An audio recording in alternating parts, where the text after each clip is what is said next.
Hey everybody, what's going on? My name is Dave Knittel. Welcome to a special Bros Talking Soccer podcast episode where we are previewing the 2018-2019 season. I'm here with my brothers Christian and Matt. We are joined by special guest Tom Newman from 90 Minutes at a Time. Tom, welcome.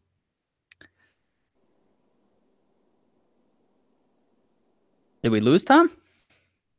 Okay. No. So we may have lost him. Hopefully we get him back. Luckily, Tom, get your ass back here. Tom? Newman! Can you guys hear?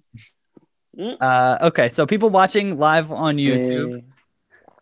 I'm hearing him every once in a while. Are Yeah. you hearing that as well? Okay. Yes, I am. I'm not sure what happened here. People watching live on YouTube, apologies here. Christian, Matt, why don't you say hello real quick, Christian? Hello. That's what Christian looks like. Matt, say hello. Hello. Okay, that's what Matt looks like. Oh, he's back? Nope, he's gone. He's back? Tom? Okay. Okay. Nope. It's frozen I'm not face. sure what is going on here. Luckily, we haven't started yet. And so if you're watching live on YouTube, hello, welcome. As we go along here, please feel free to interact with us, send us a chat. We're going to be, again, previewing the 2018-2019 Premier League season. Tom, can you hear us? Okay. I can hear you right now. You Yes. can hear. Can you guys hear me? All right. I Yeah. can hear you now. All right. Okay. Okay. All right. There we are. Okay. Hopefully the audio and video continues to work. Tom, can you say hello? Hi. Can you? For some reason, it keeps cutting out. Damn it. No. So I'm at a loss for words here. People watching who are watching live on YouTube, we swear to God, none of this was happening right before we went live. Everything was functioning properly, and I don't know. Should we stop the broadcast and try to figure this out, or what do you want to do? Yeah. So anyone who's watching live on YouTube, we're gonna go away. Tom, why don't We're going to go away. Can you leave and try to rejoin? Yeah, so Tom, there we go. Okay. So everyone, I hope you're having a great weekend. I hope you had a great Friday. I'm going to try to just talk my way through all of this because, we already sent a tweet out and I would really, hey, if you're watching live, I see we have one viewer. Say hello.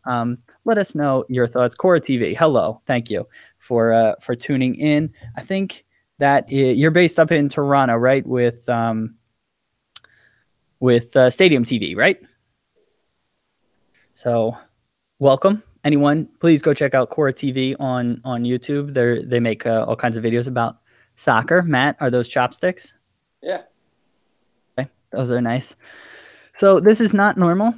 Usually we don't have too many issues here. And again, like I said, this should have been pretty, it was functioning fine before we went live. Now, what we're going to do with the show today is go from, bottoms up. So we're going to start with Fulham, who was the newly promoted team that finished lowest in the championship.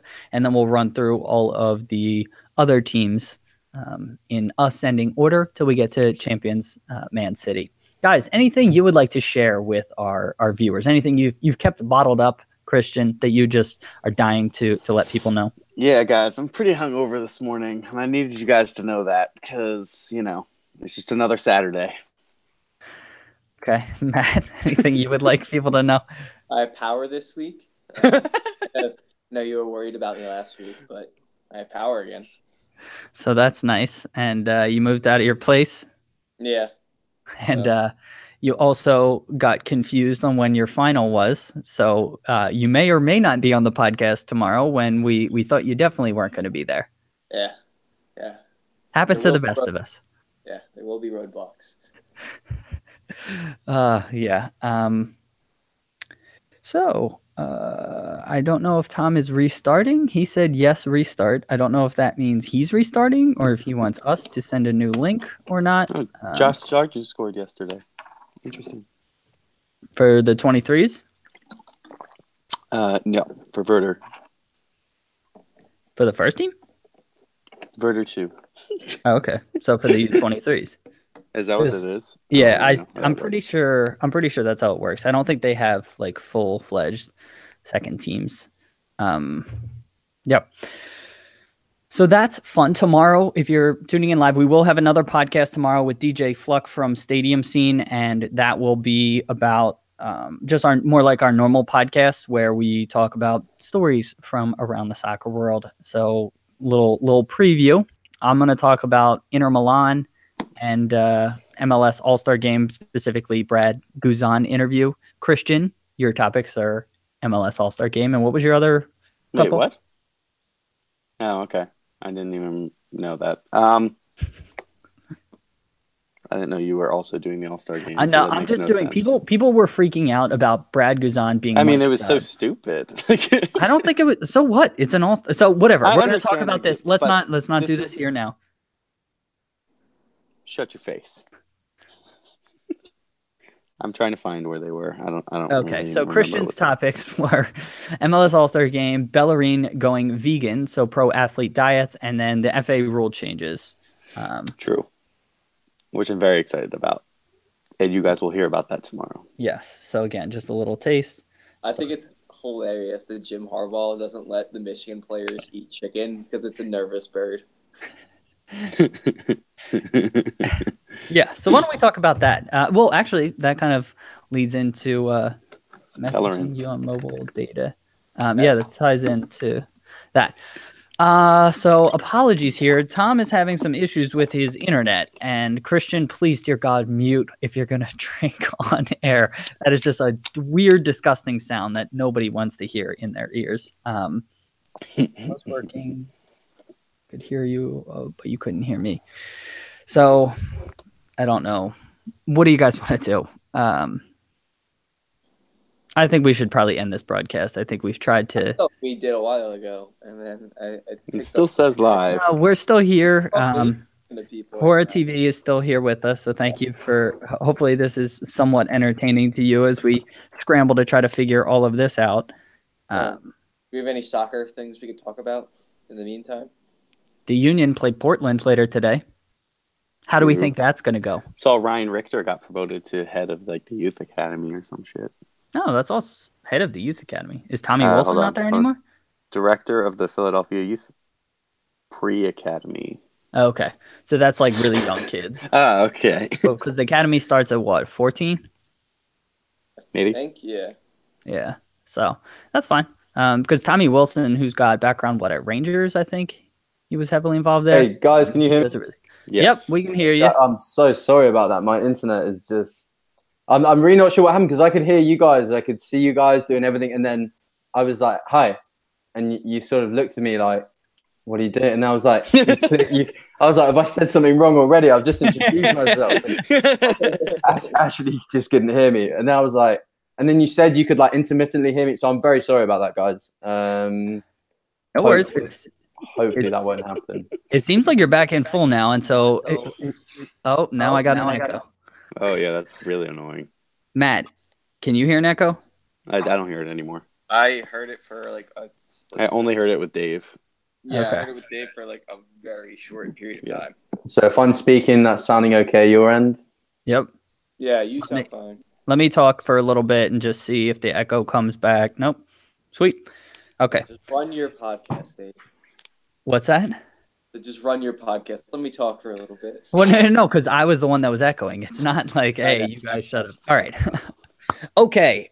We've been live this whole time. Anybody who has been here throughout, what does the Penn State scarf have to do with the EPL? No. It's nothing. What? Yeah, a lot of those things don't have anything to do with it. Yeah, it's just where I've been. So Liverpool is the only thing on there that does have anything to do with EPL, and that's because they dominate it. Which I'm sure we'll talk about. Yeah, right here. This is my Sons of Ben section. Yeah, what do we got? I think I got City down there. All right. Anyways, sorry. We can talk about my scarves some other time. Let's get to the podcast. All right, guys. We good? Let's do it. All right. What's going on, everyone? Welcome to a special Bros Talking Soccer podcast episode where we are previewing the 2018-2019 Premier League season. My name is Dave Knittel. I am joined by my brothers Christian and Matt, and we have a special guest, Tom Newman from 90 Minutes at a Time. Tom, how you doing today? Hey guys, I'm very well, thanks. Thank you for having me on your pod. It's a real pleasure. We're happy to have you here. Do you want to tell us a little bit about 90 Minutes at a Time? Yeah, sure. So 90 minutes at a time, which abbreviates to 90 Matt, I founded as my personal football blog back in May 2017.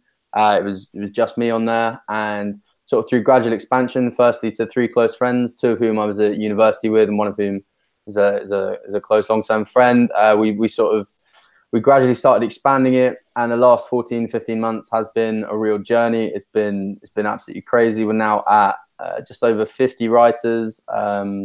We have been read in over 170 countries worldwide. We were recently fortunate enough to enter an affiliate marketing deal with Puma, which was pretty cool. And yeah, we've got around sort of like 50,000 people on the site each month at the moment. So, and we are a Premier League exclusive site, putting out analysis, features, previews, match reports. We touch on a bit of fantasy Premier League.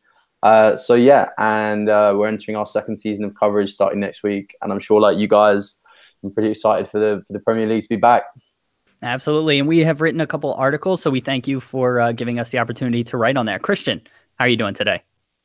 I'm doing just dandy, Dave. Thank you for asking. I am ready to talk about the Premier League, and I have a party later, and it's supposed to be a surprise, and it's at 1 o'clock, so I'm probably going to miss that part, but I will join later. Okay, so hopefully whoever the surprise is for is not watching right now, and you might have just sure ruined they're it. not, because they are probably not an age group that would be watching a podcast. Okay. Matt, how are you doing today? Doing great, Dave. I'm excited to talk Premier League. I have power back, so I'm just excited.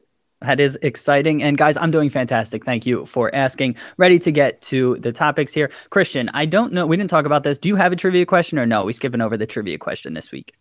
Well, I'm glad you brought it up and make me look like a fool, but I can get one. Well, no. So if you don't have one, that's fine. The podcast. So that's fine. For listeners, this may be a bit long. It's going to be detailed. It's going to be really great content. But just so you know up front, we're going to try to review each team in 5 minutes or under. But that'll come out to about an hour and a half or so. So we'll take a break about halfway through. You'll hear some music after we get through 10 teams, and then you can kind of come back. Or if you just want to listen all the way through, that'd be fantastic. Do each of us bring our computers with us as we go, like take a lunch break, and like people can like hang out with us? Yep, that's exactly how it works. Okay. Before we get to talking about the teams and everything, we wanted to give a shout out for our partner, StadiumScene.tv. So they are a travel website you want to go to before you go to any stadiums in the U.S. They have recommendations on where to park, how to get to the stadium, bars and restaurants to check out. In addition to that, they partner with content creators like us. They have the Lads podcast, Game Day Tourist, a bunch of other podcasts. Cora TV, who is joining us, they're on there as well.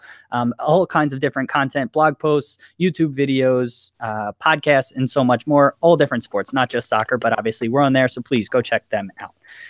Guys, we are going to talk about the Premier League right now. Where am I? There we are. We're going to talk about the Premier League, and we're going to go from the newly promoted teams all the way up to the champions from last season, Man City. So we're going to start with Fulham. They were the lowest ranked newly promoted team, and we're going to start with them. So they are managed by Slavica Jankonovic, which I'm sure I'm butchering that pronunciation. They won the championship playoff last season, finished on 88 points, and some players that they brought in: Jean-Michel Seri, Andre Schürrle, Alexander Mitrovic, and players that they lost, Ryan Fredericks to West Ham would be kind of the key player. So, Tom, wanted to go to you first. What are your thoughts on how Fulham's going to do this upcoming season?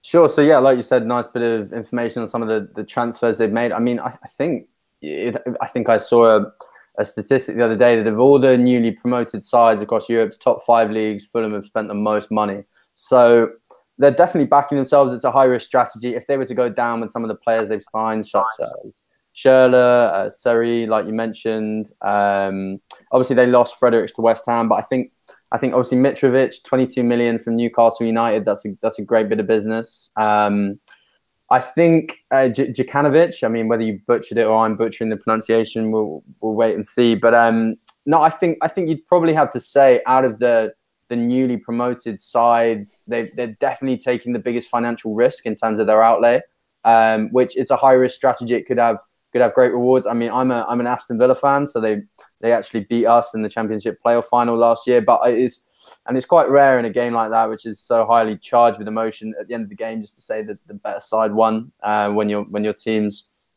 so tantalisingly near to the Premier League. So I think. No, I think they're in for a good season. I think Djukanovic has really got a point to prove. The last time he guided a team to Premier League promotion was with Watford, and they sacked him before he'd even had the chance to prove his worth in the division. So, no, I'm backing them to do quite well. I actually think a low to mid-table finish is realistic, but I can't see them. I can't see them in the bottom three. All right, Christian, your thoughts on Fulham? Fulham are in the best position right now to actually make a run to stay in the Premier League long term. I think that they made incredibly talented signings against teams who probably are more of an elite club, but they actually got their player. Mitrovic is one. Seri is definitely one who was targeted by top level teams, and he chose to go to Fulham because they're promising you'll be a star here and you're going to be our main man. I think that they're honestly, are we supposed to give our prediction now? Yeah, sure. You can give, yeah. Okay. So I have them actually finishing in the top half. I know it's a very bold prediction for a newly promoted club, but I really like what they're doing. And last year in the Championship, specifically in the second half of the year, they seem to get their act together and they're playing some lovely stuff. And going forward, they're really difficult to stop. They kept, by bringing Mitrovic in, who was on loan there last year, they're keeping that core of players together, and I really think that they can do some damage and surprise a lot of people. Matt, your thoughts? Yeah, I like the signings they made this summer. I think they're going to be pretty good going forward as a newly promoted team, which I think a lot of newly promoted teams struggle with. Defensively, I'm not sure how great they're going to be. That's why I don't think they're going to finish top half, but I think they are going to be above the relegation zone. I had them coming in 15th. I can see anywhere, 2 spots above or below that. But I don't see them challenging, for a top half spot, but I also could see them finishing above relegation comfortably. Interesting. So I actually am in agreement with Christian. I actually have them finishing 10th. I love the business that they've done. It's a good mixture of really talented players in their prime and some with already having Premier League experience in Schürrle and Mitrovic. The other players that they've signed, Marchand and Ramirez, and then Mawson too, who's got Premier League experience on the defensive end. So I'm really high on this team. They've invested, and I just feel like they've invested wisely. It's not just thrown money at big names. And so that's kind of where I come down. Tom, anything else you wanted to add? No, I was going to say, just in terms of where I have them in my league prediction, I have them coming in at 12th. I think it's kind of that low to mid-table section. And there's just one bit of business that hasn't been mentioned at the moment is Alfie Mawson for £20 million, which in a pretty ridiculous market for a player that was actually on the fringes of sort of World Cup selection. He was in the international, Gareth Southgate's internationally selected squad kind of in the month preceding the World Cup. But for £20 million, I actually think that's outstanding business. And it's in line with what we're saying with players like Seri and Schürrle. They've done really, really good business. So I think I wouldn't be touting them for a top half finish. I think that the Premier League is getting more competitive year on year, but I don't see them getting relegated. I certainly don't see them getting relegated. Yeah. And I always have a soft spot for Fulham because they've always given opportunities to American players. Christian, anything else you wanted to add? You plan on stopping in to get a drink at McBride's while you're over there, Dave? Maybe. I am headed over to the UK next month. Yeah, we'll see. I have them actually finishing 9th. I don't think I actually said where I had them, so that is where I have them. All right, Matt, anything else you want to add? No.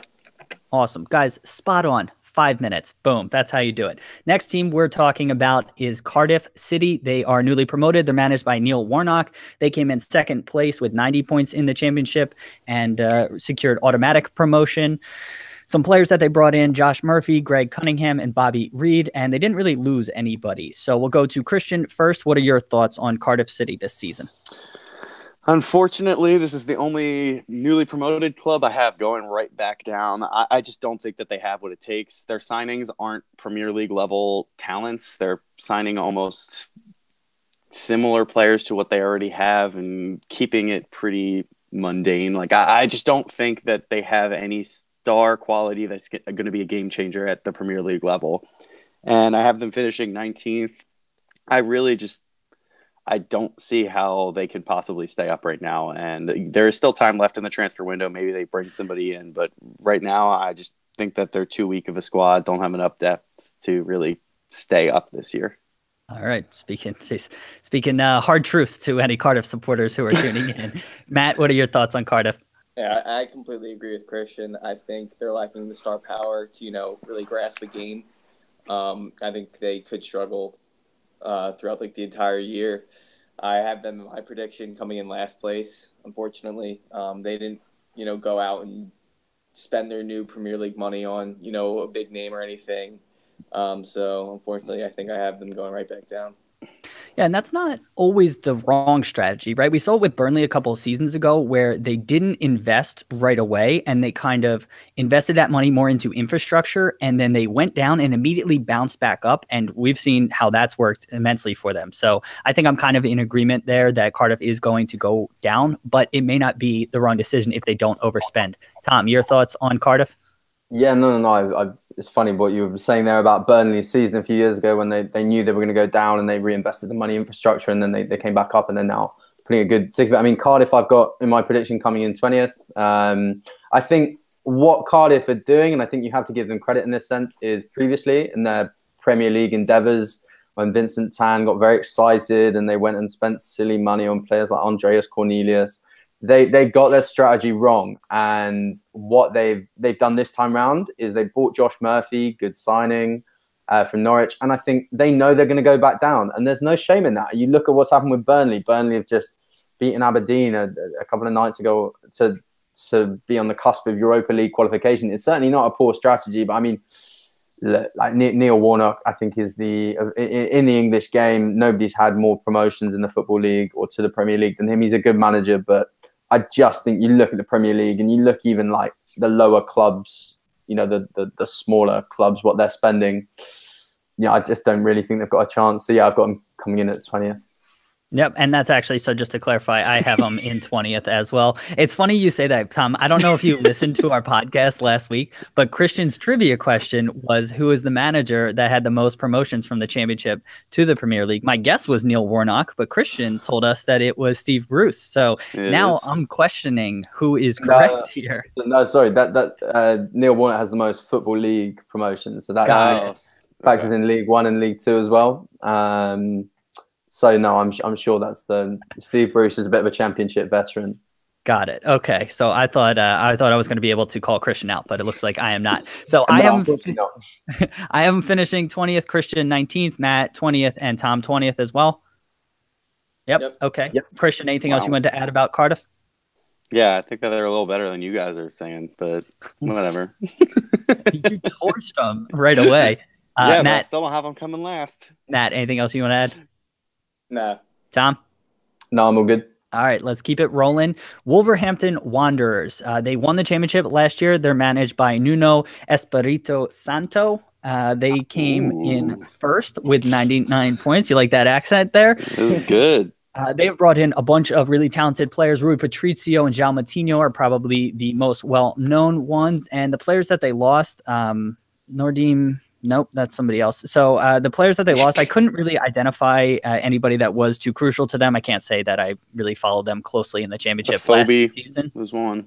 Yeah, I don't know if you know. Yeah, I didn't know how instrumental he was to their season last year. And Ikeme, I think, was somebody who I recognize, Carl Ikeme, but I don't know how instrumental he was. But Matt, your thoughts on Wolves and how they're going to do this upcoming season? Yeah, I'm actually a big fan of how I think Wolves are going to perform this season. Last season, they did so well in the championship. I think they have the star players that are going to be able to compete at a higher level. They brought in even more players who are Premier League level. I think they will have no problem staying up this year. I have them finishing in 11th place. They have people that have competed at international level, and I think they have a big Portuguese presence who I think how well they've done as a national team over the last couple of years and going forward, I think that's going to be good for the team. But yeah, I have them finishing in 11th place. Okay, Tom, your thoughts on Wolves? So yeah, Wolves. Wow, what a season they had in the Championship. Again, it's like high risk strategy. You go and spend a lot of money, and you look at Aston Villa, my club. What happened? You spent a lot of money. They've had to sell equity to other owners. It completely backfired. But Wolves gone high risk. It's paid off. Players like Ruben Neves, Connor Cody had a great season last year, and I think they've recruited so well. I think we talk about this ludicrous transfer market, and you've got João Moutinho coming in at £5 million. That is. I know he's slightly maybe past his prime a little bit, but I mean they've done great business. I've got them coming in at 10th. I really think they're going to be a bit of a. No, I see the thing is it's difficult to call them a surprise package because they performed so well last year and they've recruited well again. I really like Nuno. I think they've got this well documented ties to Mendes, the super agent that has been investigated and they've been proven to have no wrongdoing on their part. It'd be really interesting to see how they get on. Definitely don't see them getting relegated, but no, I'm backing them for a top half finish. Christian, your thoughts on Wolves? I have Wolves coming in at 12th. I think that they're set up to really do well this season. I think that they're not going to be in danger of going down. I don't see them competing for top half or pushing for those final Europa League places. I think that the other teams are just too strong right now. But they do have a very talented squad. I think Neves was really he was like a lot of teams wanted him. It was just really surprising that they were able to keep him there. But I guess that's what happens when you get promoted and you get a bunch of money. I think that they're going to be really, really difficult team to play against. And they have a lot of talent going forward. It seems that they are well-rounded pretty much everywhere on the pitch. And yeah, they added some depth signings. I think Moutinho will start, and he's not really a depth signing. He might be one of their star players this year. But their manager seems to be top quality. A lot of teams I could see going after him in the coming years. I think that he's up and coming, and I think that it's just about that time that we have two newly promoted teams really competing and challenging teams immediately. Yeah, and Wolves does have pedigree, at least going back many, many years of being kind of a big team. And so it'll be interesting to see if they can kind of reestablish that. And I think they're on a decent path. Cora TV did want to point out Rui Patricio is a really interesting keeper to watch. He's a signing to watch here. And that's a good call. I mean, starting keeper for Portugal, and they signed him again. I think the Mendes relationship does help them a bit there. So that's a great call out. I have them finishing 12th. Matt, anything else you wanted to add? Nope. Tom? I'm all good. Christian? Are you just going to steal all my predictions, or? Yep, that's what I do. I hacked into your computer last night, and I took them all. Well, joke's on you because I did it this morning. Okay. So next team we want to talk about here is, drum roll, Southampton. Sorry, trying to juggle comments, keeping this thing going and all of that. Southampton, they came in 17th place last year. They're managed by Mark Hughes. They finished with 36 points. Some people that they brought in, Angus Gunn and Stuart Armstrong are the two easiest names to pronounce there. They brought in Mohamed El Younossi from Basel and Yannick Vestergaard.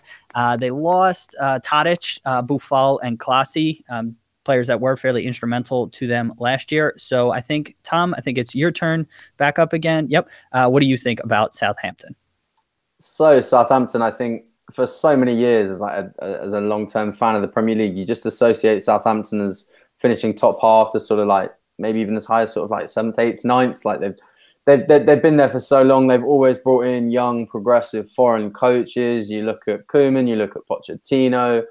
And unfortunately, last season, their business plan, their strategy really caught up on them. And this idea of selling your best players repetitively meant that they were plunged into this relegation battle. I think for next year, I have them finishing 14th. I think in terms of recruitment, I don't know whether it's been as strong as they would have liked. I do think they've got a squad capable of staying up, no doubt. I don't think Southampton will get relegated, but I think within the Southampton business model, it is not typical to go out and spend sort of 20, 30 million pound on a player, and fair play to them. But I can't see them sort of re-establishing themselves as sort of like a top half team.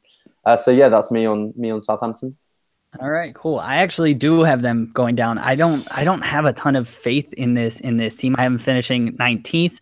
I'm worried about them. Like you said, I feel like they're in a really interesting cycle right now where they've lost a lot of talented players, and eventually I think it kind of catches up. I can't say that I'm too well versed in the academy, because I think a lot of their success is going to be predicated on how many of those kids can come through and sort of make an impact. So it'll be interesting, but I have them finishing 19th. Christian, what are your thoughts on Southampton? Southampton are always churning out talent in their academy. I don't know what they're doing there, but they're doing it right. And other teams should model their youth academies after what they have really produced out of that academy. I have them finishing just above the relegation zone in 17th. I think that they're just going to hang on again, but I am also very concerned about them. I think that as Liverpool fans, we are no stranger to selling our best players every season, so we know how they feel a little bit. Unfortunately, we're the ones taking them away from Southampton most of the time, so that's a little funny. But I just don't think they have what it takes to really push themselves forward from last year. But I still think they're just going to have enough to hold on. I think that getting rid of a couple of their key players that you mentioned earlier, specifically Tadic and Klasi, Buffal, that's risky. That's a lot of depth. That's a lot of talent that they had on the team. But and it doesn't look like they really replaced them. But knowing their youth academy, they might just have enough to hang in. I'm concerned, though. I'm not confident. Matt, your thoughts on Southampton? I tend to agree with Tom. I think they have a lot of experience in the Premier League, which is going to be beneficial to them. I have them finishing in 14th. I think Vestergaard, the center back they signed, and the Basel player whose name I'm not going to try to pronounce right now. It's a long one. Yeah. I think they're going to provide... It's El Younossi, right? Yeah. Mohamed El Younossi. Yeah. I think they both have a lot of talent, big future. I think they can perform in the Premier League. So I have them going up to 13th. I think they bounce back. I don't think they challenge back to top half, which they were for the last couple of years up until last year. But I think they do pretty well. Christian? Did you move from 14 to 13? I was going to say that too. Yeah. But that's fine. I have 13th written down. Okay. So you got comfortably mid-table. I think Tom said 14, and that's why I thought I said 14. I hate when that happens. All good. Tom, anything else you want to add about Southampton? No, just the last thing I would add is Mark Hughes is a capable manager and he's got a good track record. There are a couple of blots on his CV per se, but the guy knows what he's doing. And I think he got three successive top half finishes with Stoke. I think it was 3 ninth place finishes, and I think he's got a point to prove. And he knows the league, he knows the Premier League.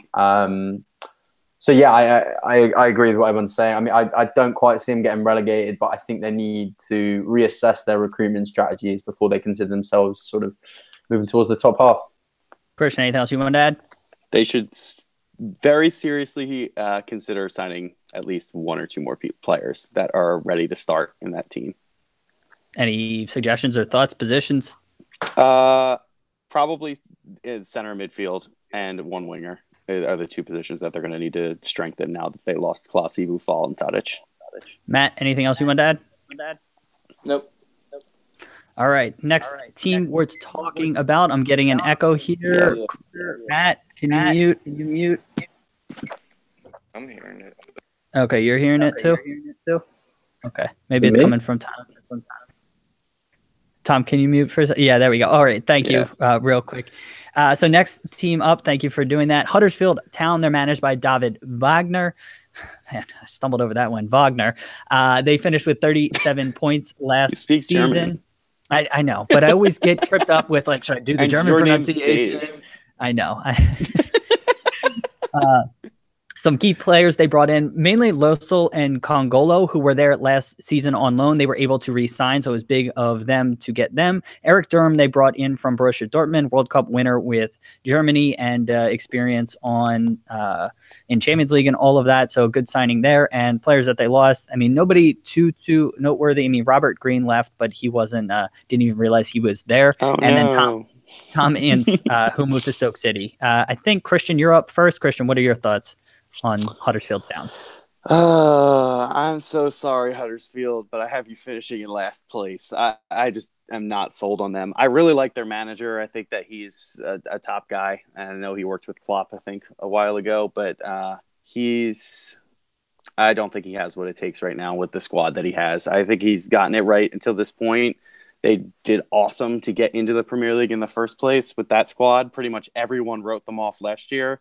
But second season syndrome, I think, is going to hit them pretty hard. And I don't think that they have enough to really compete and stay up this time. So what do you have them finishing as? 20th.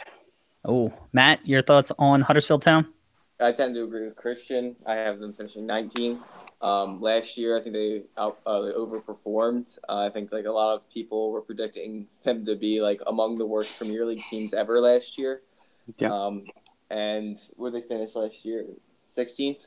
Yep. You know, they were just above the relegation zone. I think they did a good job last year, but I think, like what Christian said, the second year syndrome's gonna come in, and I think they're going back down. Tom, your thoughts on Huddersfield Town? Yeah, I've just literally just muted myself off and the echoes back. So Huddersfield Town, yeah, I totally agree with you guys here. I've got them coming in at 18th. I think David Wagner describes Huddersfield arriving in the Premier League as them being the biggest underdog in Premier League history, and he wasn't wrong. So I think A, them getting promoted, and then B, them surviving. Those are, you know, to have that happening consecutively is an amazing moment for Huddersfield Town. But I just think you look at what their competitors around them are doing, and you look at the business they're doing. I just don't know if they've got enough.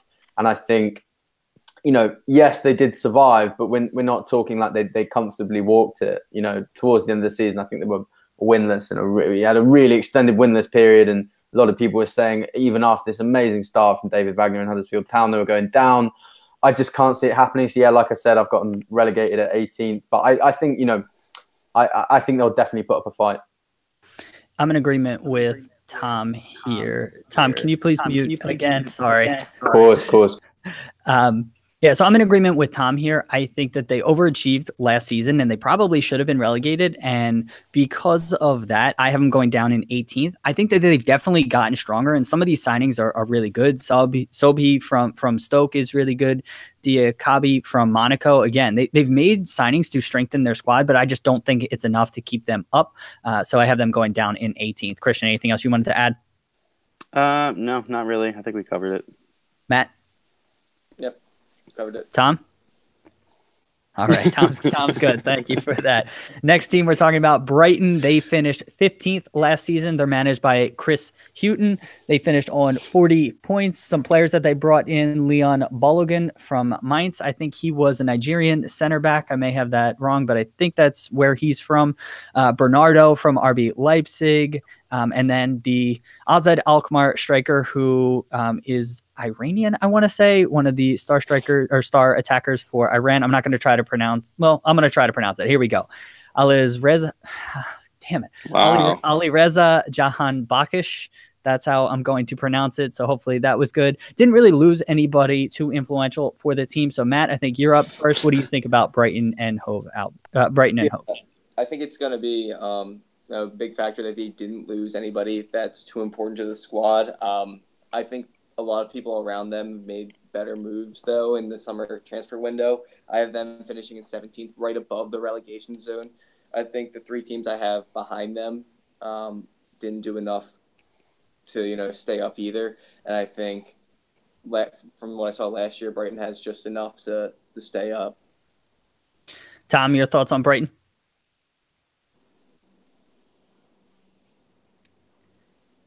Sorry, I was just looking up the name of this guy they signed from I think it was Ajax, I want to say, but no, Brighton, amazing season last season. Chris Hughton did such a good job, and he's a manager I've got an awful lot of respect for. He's done great things, both in bringing teams up from the Championship, such as Newcastle, and he actually did a really good job at Norwich, and it all ended a bit sour for him. I think Brighton's success next season is going to be really dependent on some of their players who perhaps overperformed theoretically, like Pascal Gross. I mean, who saw that coming? He was every fantasy Premier League manager's dream, just chipping in with goals and assists every week. I think they have strengthened. I think there's talk of them bringing in Liam Moore from Reading, who's a very, very highly rated centre back. I've got them coming in at 13th in my prediction. I don't think relegation is going to be. I really think they've got a solid foundation to build upon, and I really rate their manager. So yeah, I mean they need Glenn Murray to do bits again as well. But yeah, 13th for me. Christian, your thoughts? Yeah. Can you mute Tom? Sorry. I'm going to need to get in a better habit. I don't think that they are going to stay up. I'm going to really disagree on that one. I have them finishing in 18th place. I think that they're going to put up a fight, but I don't think that they're going to have enough when it comes to going forward. Glenn Murray's a year older, and I don't think that he's going to be able to continue to do what he did last year, which is score goals for his side. What? Wilmington Hammerheads. Glenn Murray. He got his professional start over here in America in the lower divisions. For anyone who doesn't know, it's a pretty interesting story. Oh, wow. You should have used that as a trivia question today, Dave. Live and learn. Yeah, you never know. I just don't think that they have a lot of attacking quality. I agree that they have a decent foundation and a good manager who can get them playing some good stuff. But when it comes to just grinding out a win, they can grind out draws all they want, but to get a win is such a different factor when it comes to staying in the Premier League, and just getting a couple wins over a season could go a long way. And I don't think that they have what it takes to just score a goal when they are going to need it. Interesting. So I have faith in this team. I think they'll come in 16th. I think they might be in the relegation fight, but I like Chris Hughton, like Tom was talking about. I think that they've done enough with player signings to keep themselves up. It's going to be a fight, but I still have them coming through.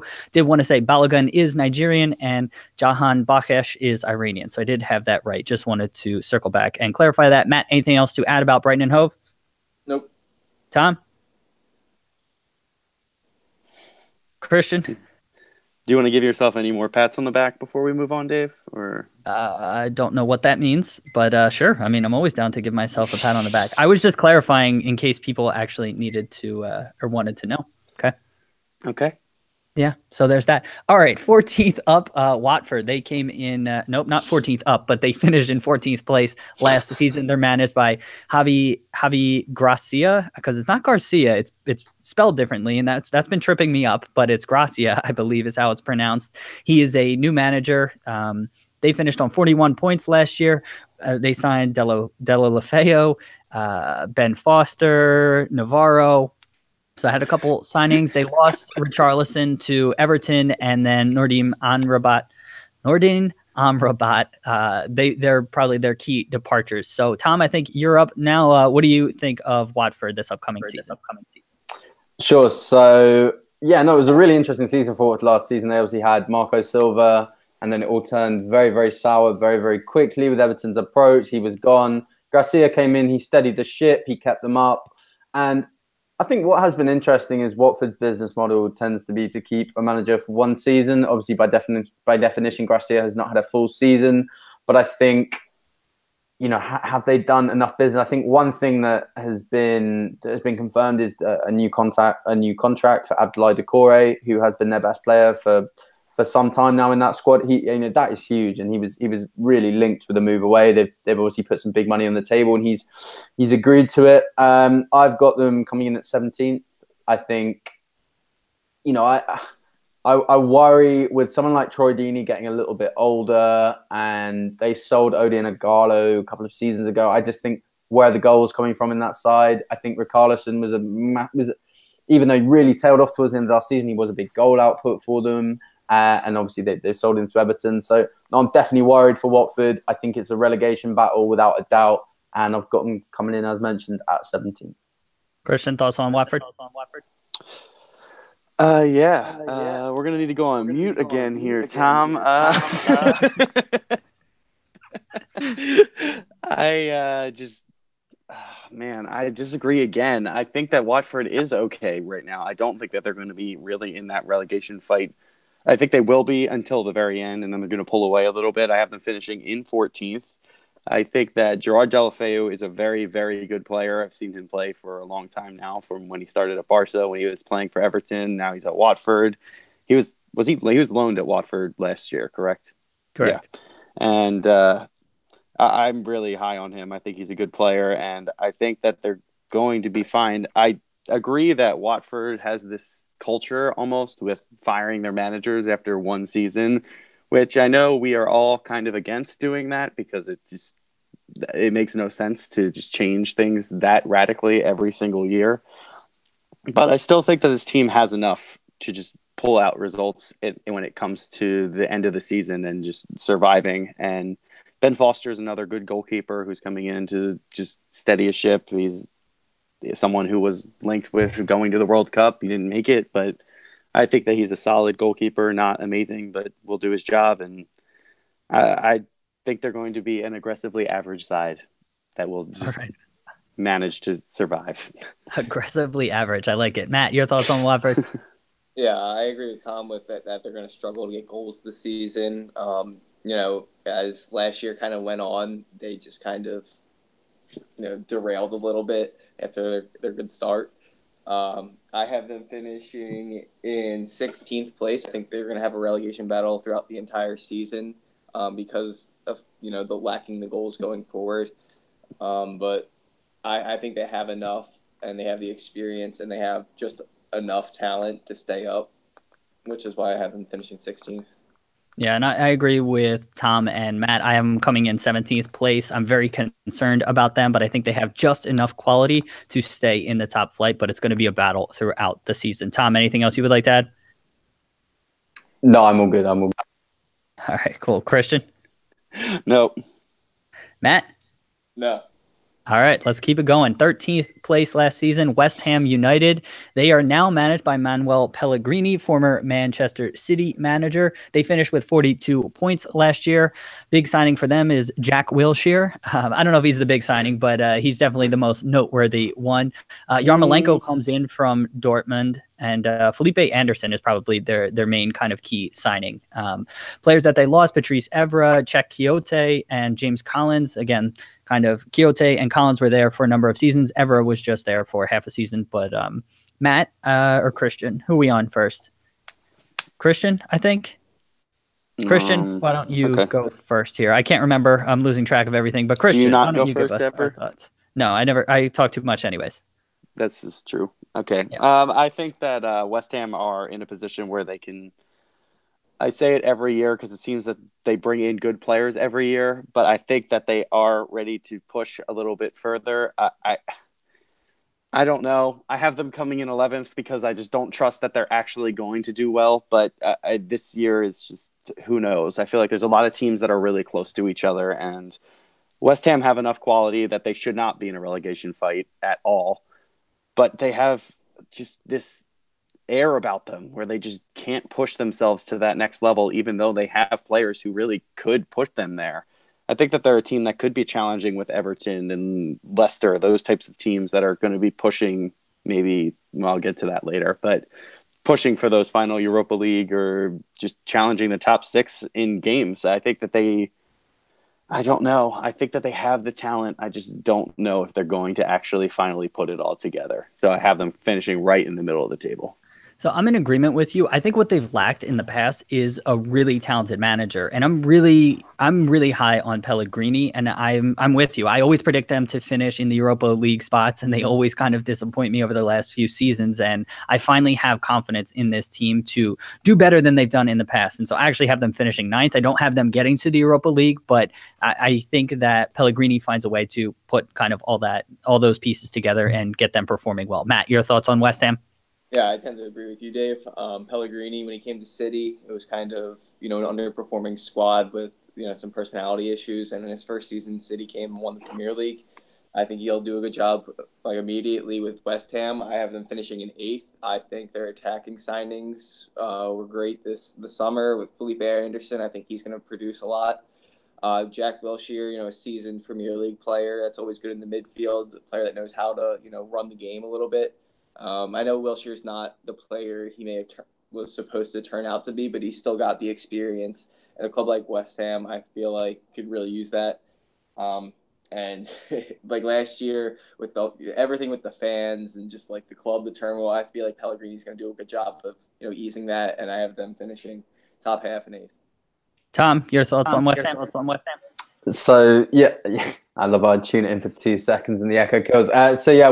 West Ham, I mean, they've done phenomenal business, and I think I agree. All of you guys said stuff there that I agree with. I think they've now got what they have lacked is a manager that has the sort of the pedigree of Pellegrini, and I think you combine some of their signings this season, such as Yarmolenko, Anderson, Wilshere, with sort of some of their previous business, Arnautovic, Chicharito Hernandez, and I've got them coming in at 7th. I think this is actually going to be a bit of a watershed moment for West Ham United, and I think the owners, after quite a lot of unsavory incidents sort of off the field, like pitch invasion stuff this year, they knew they needed to cough up, and they knew they needed to start delivering on the pre-stadium move promise of West Ham moving into a new era. I think they've got the manager to do it.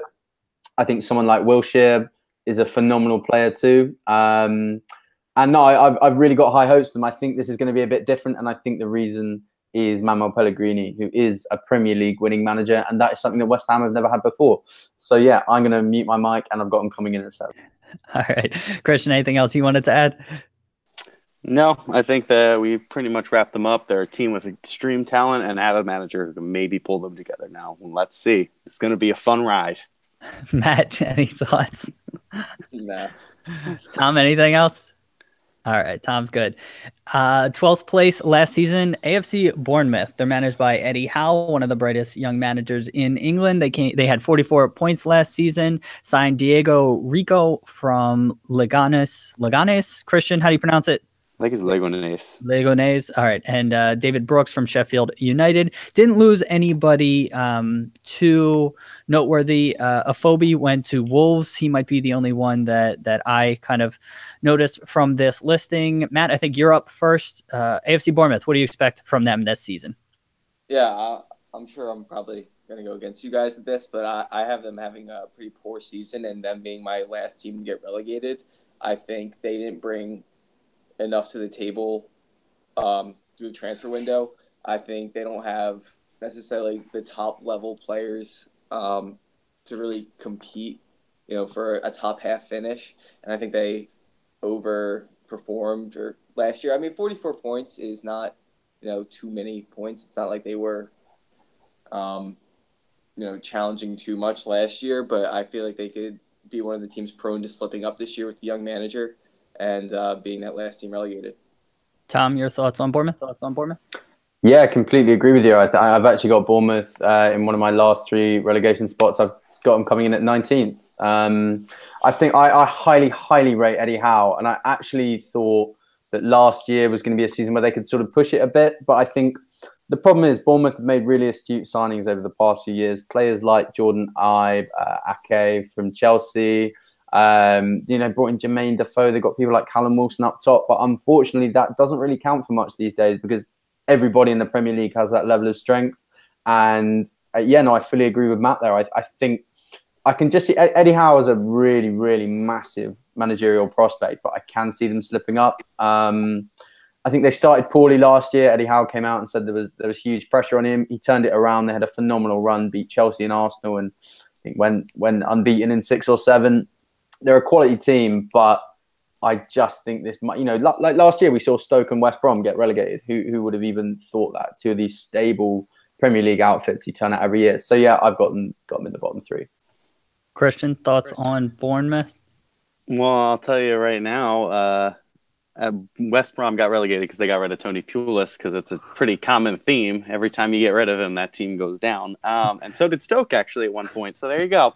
I think that this team is going to be fine. I don't think that they're really entertaining. I don't think that they're great, but I have them coming in 13th, all because of their manager. I really love Eddie Howe. I think that he's a really, really bright tactician, and he's going to go far one day. I don't think he'll be at Bournemouth much longer.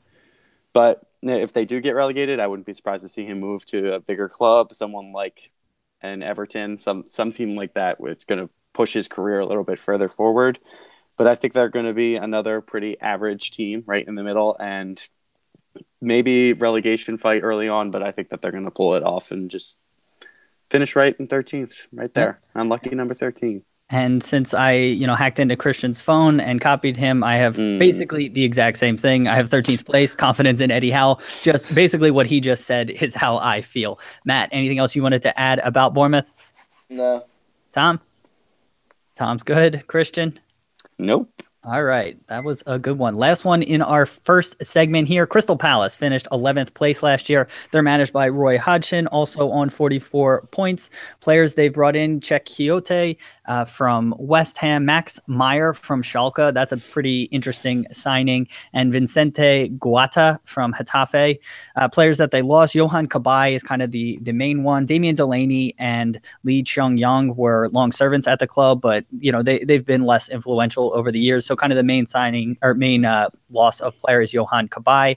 Tom, I think you're up. What do you think of Crystal Palace this season? Unmute. So yeah, Crystal Palace. It was a pretty horrendous start to the. Well, in fact, I say pretty horrendous. It was the definition of horrendous. A record-breaking, horrific start to the 2017-18 campaign. Frank de Boer lasted about as just about got his foot in the door, and then he was gone. I think they seem to have done some nice business, like Max Meyer Meyer. You can correct me there. From Schalke on a free. I think Czech Coyote from West Ham. I think a big factor, obviously, it will be brought up by everyone here, is whether Wilfried Zaha stays or not. He's the most talented player.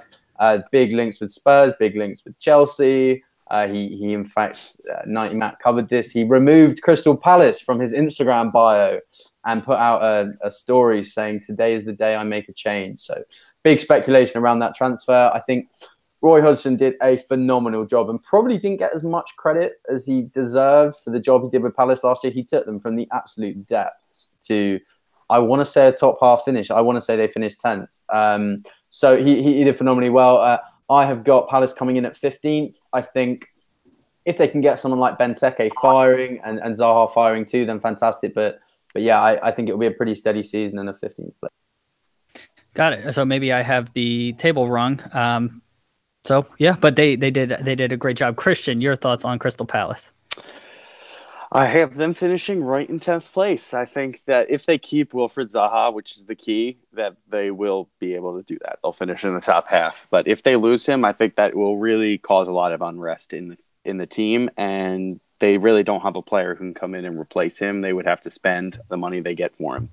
I think Max Meyer is a very talented player that they bring in from Schalke, and I think Kouyaté comes in and replaces Kabai's position pretty much directly. I don't think that they're similar players, but they play the same position, and it'll just be played differently.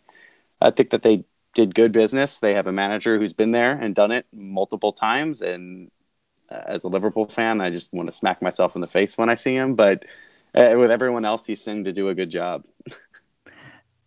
Matt, your thoughts on Palace?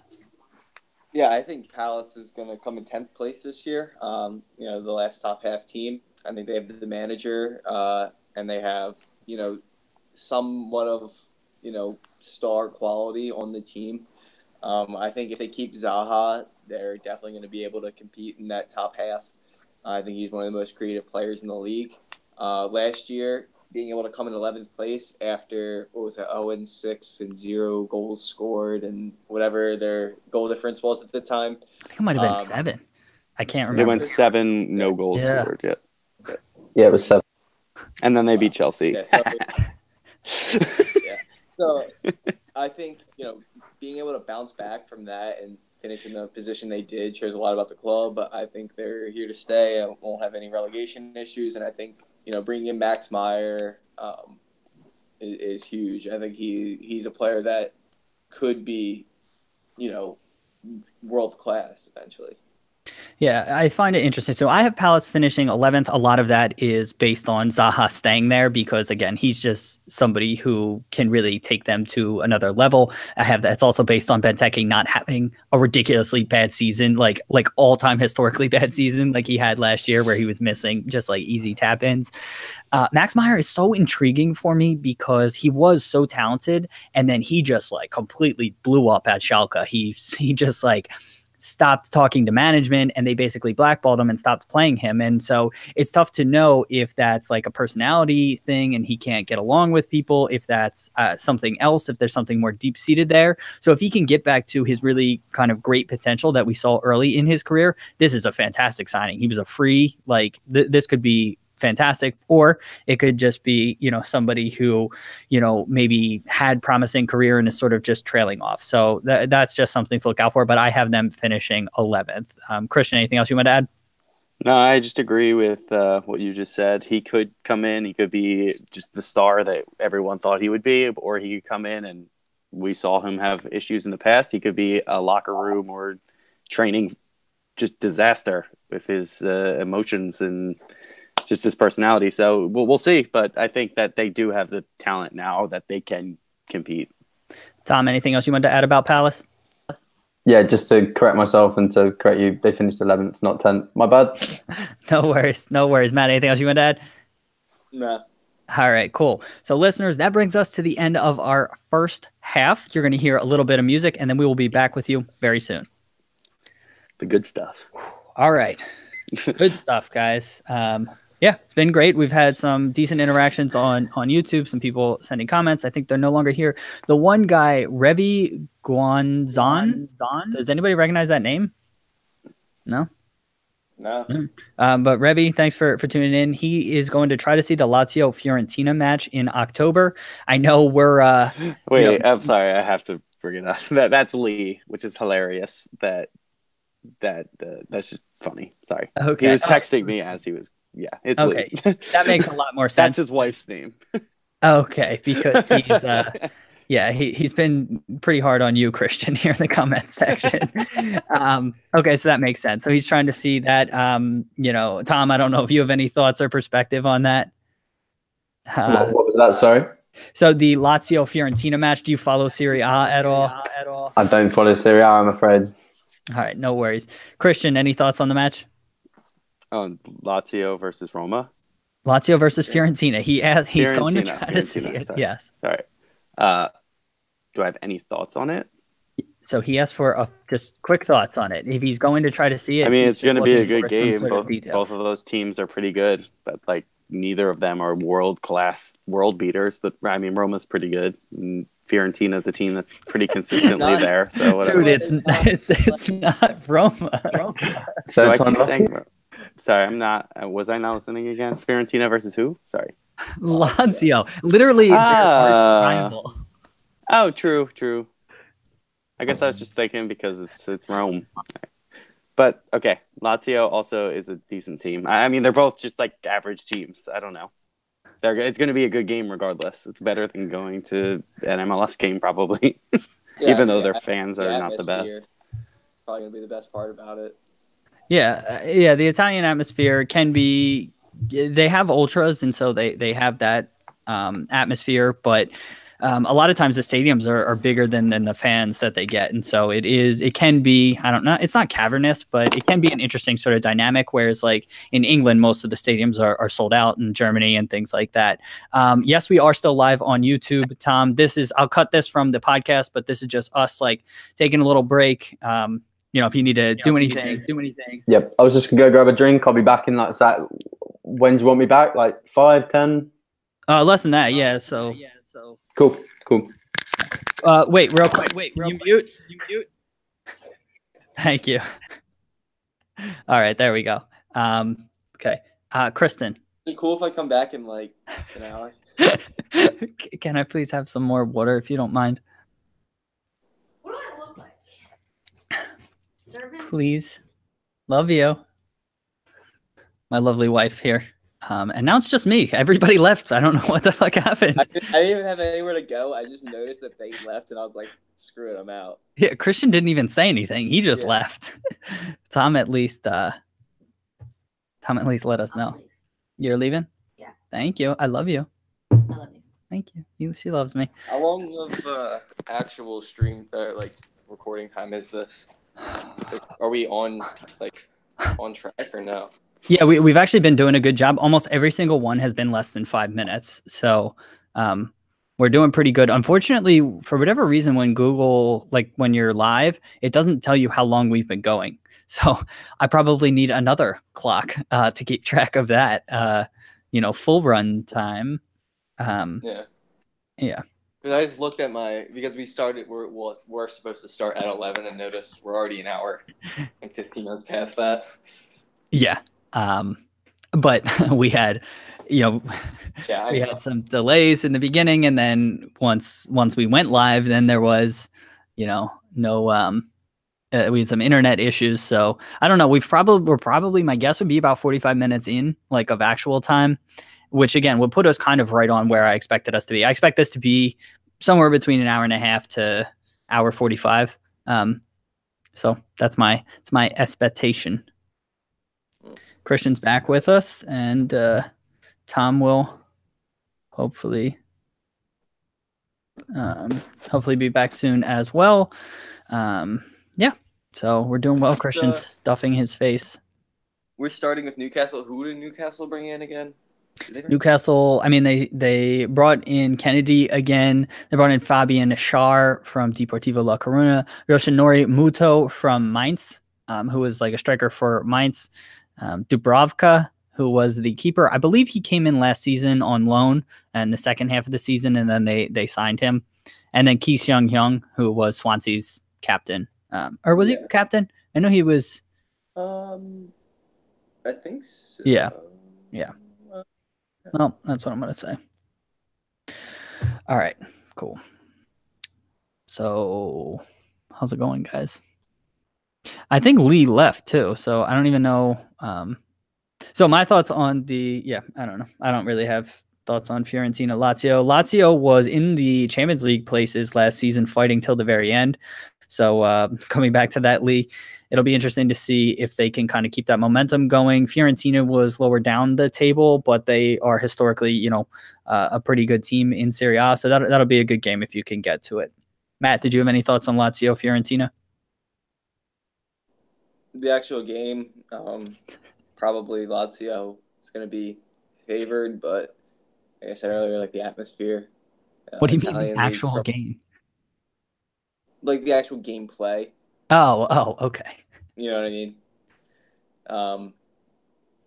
Yeah, it's probably not going to be the same as going to, Juve Inter this year, or even AC Inter this year, because they're rivals. But I mean, from what my friend said, going anywhere in Italy, who was abroad last year, said those games were all crazy to go to, the atmosphere.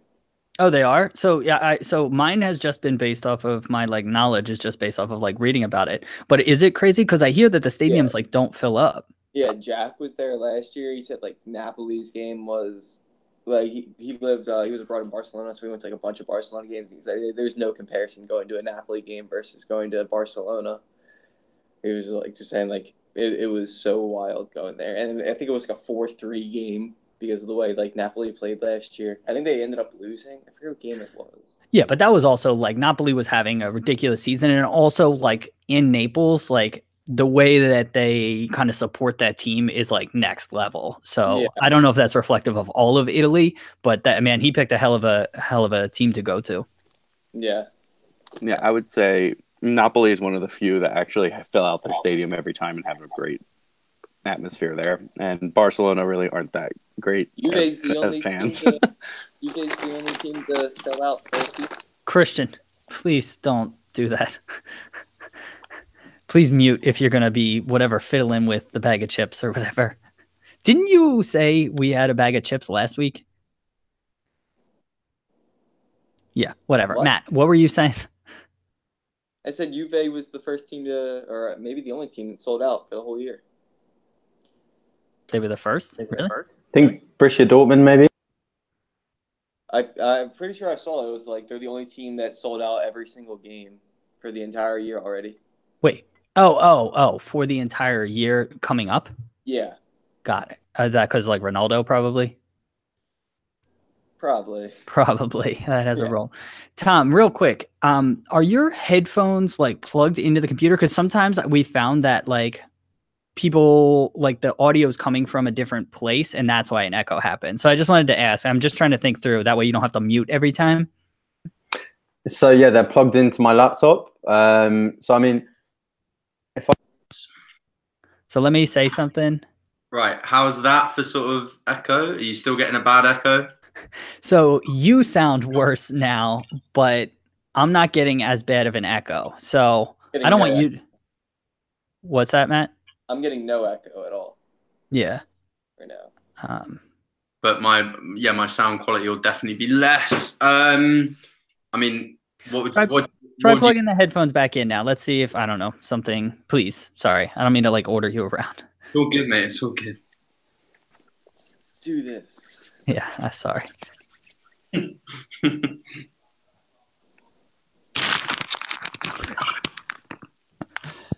Right, how are we doing now? That was not me, so fuck you. Okay. We're good. I don't hear an echo. Do you guys hear an echo? No echo. No Awesome. echo. All right. Wow. The old unplug, plug it back in trick. Yeah. Awesome. Turn it on and off again. Yeah. There we go. All right, guys. I think we are ready to go. Starting with Newcastle. Yeah. We ready? Yep. Yep. Everybody good with the format, timing, questions? We all good? Awesome. I'll go to Christian first, I think, on this one. Does that work? Okay. All right. Welcome back, everyone. Hope you enjoyed that little break. I know we did. Let's get right back to things. Newcastle United finished in 10th place last season. Rafa Benitez is their manager. They had 44 points. Players that they brought in, Kennedy from Chelsea, he was there last year on loan. They've brought him back on loan. Yoshinori Muto, who was striker for Mainz, came in. Martin Dubravka, who was a goalkeeper, I believe, for them last season on loan, he has joined as well. And Ki Sung Hyung from Swansea City, he has joined on a free transfer. So he's joining them. They launched Chance Mbemba, who was, I think, a center back for them, and Alexander Mitrovic, who was out on loan anyways. So again, nobody too influential. Christian, your thoughts on how Newcastle is going to do this season? I think that they're going to drop off a little bit. I'm not really sold on them as a squad. I didn't realize they brought in a lot of these players, because what I've been reading is Rafa's not getting any money, and the owners really aren't backing him in the market, which is really surprising with the pedigree that Rafa really has. But I think that the team's going to survive. I have them coming in 16th, which might be a little bit low, but I think that they are going to see a drop off, and they're not going to be as talented this year. They aren't losing many of their starters, obviously. I think Mbemba, I don't even know if he was a starter, but I think he wasn't. I don't think so. I don't know. I could be wrong. But he's definitely a depth player that could rotate into that center back. So I don't think they really have anybody else to walk into that spot right now. And I don't really see them as a team that's going to go down, but I don't see them as a team that's really going to perform the way they did last year. Matt, thoughts on Newcastle? Yeah, I tend to agree with Christian. I have them dropping from 10th place to 12th place this season. I don't think they got too much better, but I don't think they got significantly worse. And with the way that other teams have spent the transfer window, I think a couple teams are just going to jump them in the table. But it's not something that I believe they'll struggle with relegation. I think they still have enough quality and the manager to stay up, and I think they'll have an all right season. Tom, thoughts on Newcastle? Newcastle United, wow, like one of the biggest, like most clubs with history. When you talk about a big club, they're a huge club, huge following. I think Rafa Benitez once again has been really, really badly let down in the transfer market. It's a long-standing thing. Like Mike Ashley, he's been the owner there for so long, and he's promised Rafa funds, and it's just not coming. It's well documented he wants to sell the club. I've got him coming in at 16th, I believe, same as Christian there. What he actually achieved last year, given that he did get really messed around in the window, was pretty remarkable. And I think you look at the signings they're making, like Kennedy on loan again, Dubravka made permanent, Muto from Mainz. Rafa Benitez is a world-class manager. He's got a world-class CV. He's got a phenomenal track record. He's managed some of the biggest clubs in the world. He is the best manager Newcastle United are going to have their hands on for perhaps the foreseeable future, and they're just not backing him. And I honestly think he's made some really sort of, I suppose you could say, like disparaging comments in the media, but not sort of like, I hate Mike Ashley, give me money. He's just said he's quite unhappy with what's going on. He's unsure of what the future holds. I mean, I really wouldn't be surprised if we were to see a resignation, but I think he's a man of like principle, and that is quite well documented. He has a real connection with the Newcastle fans.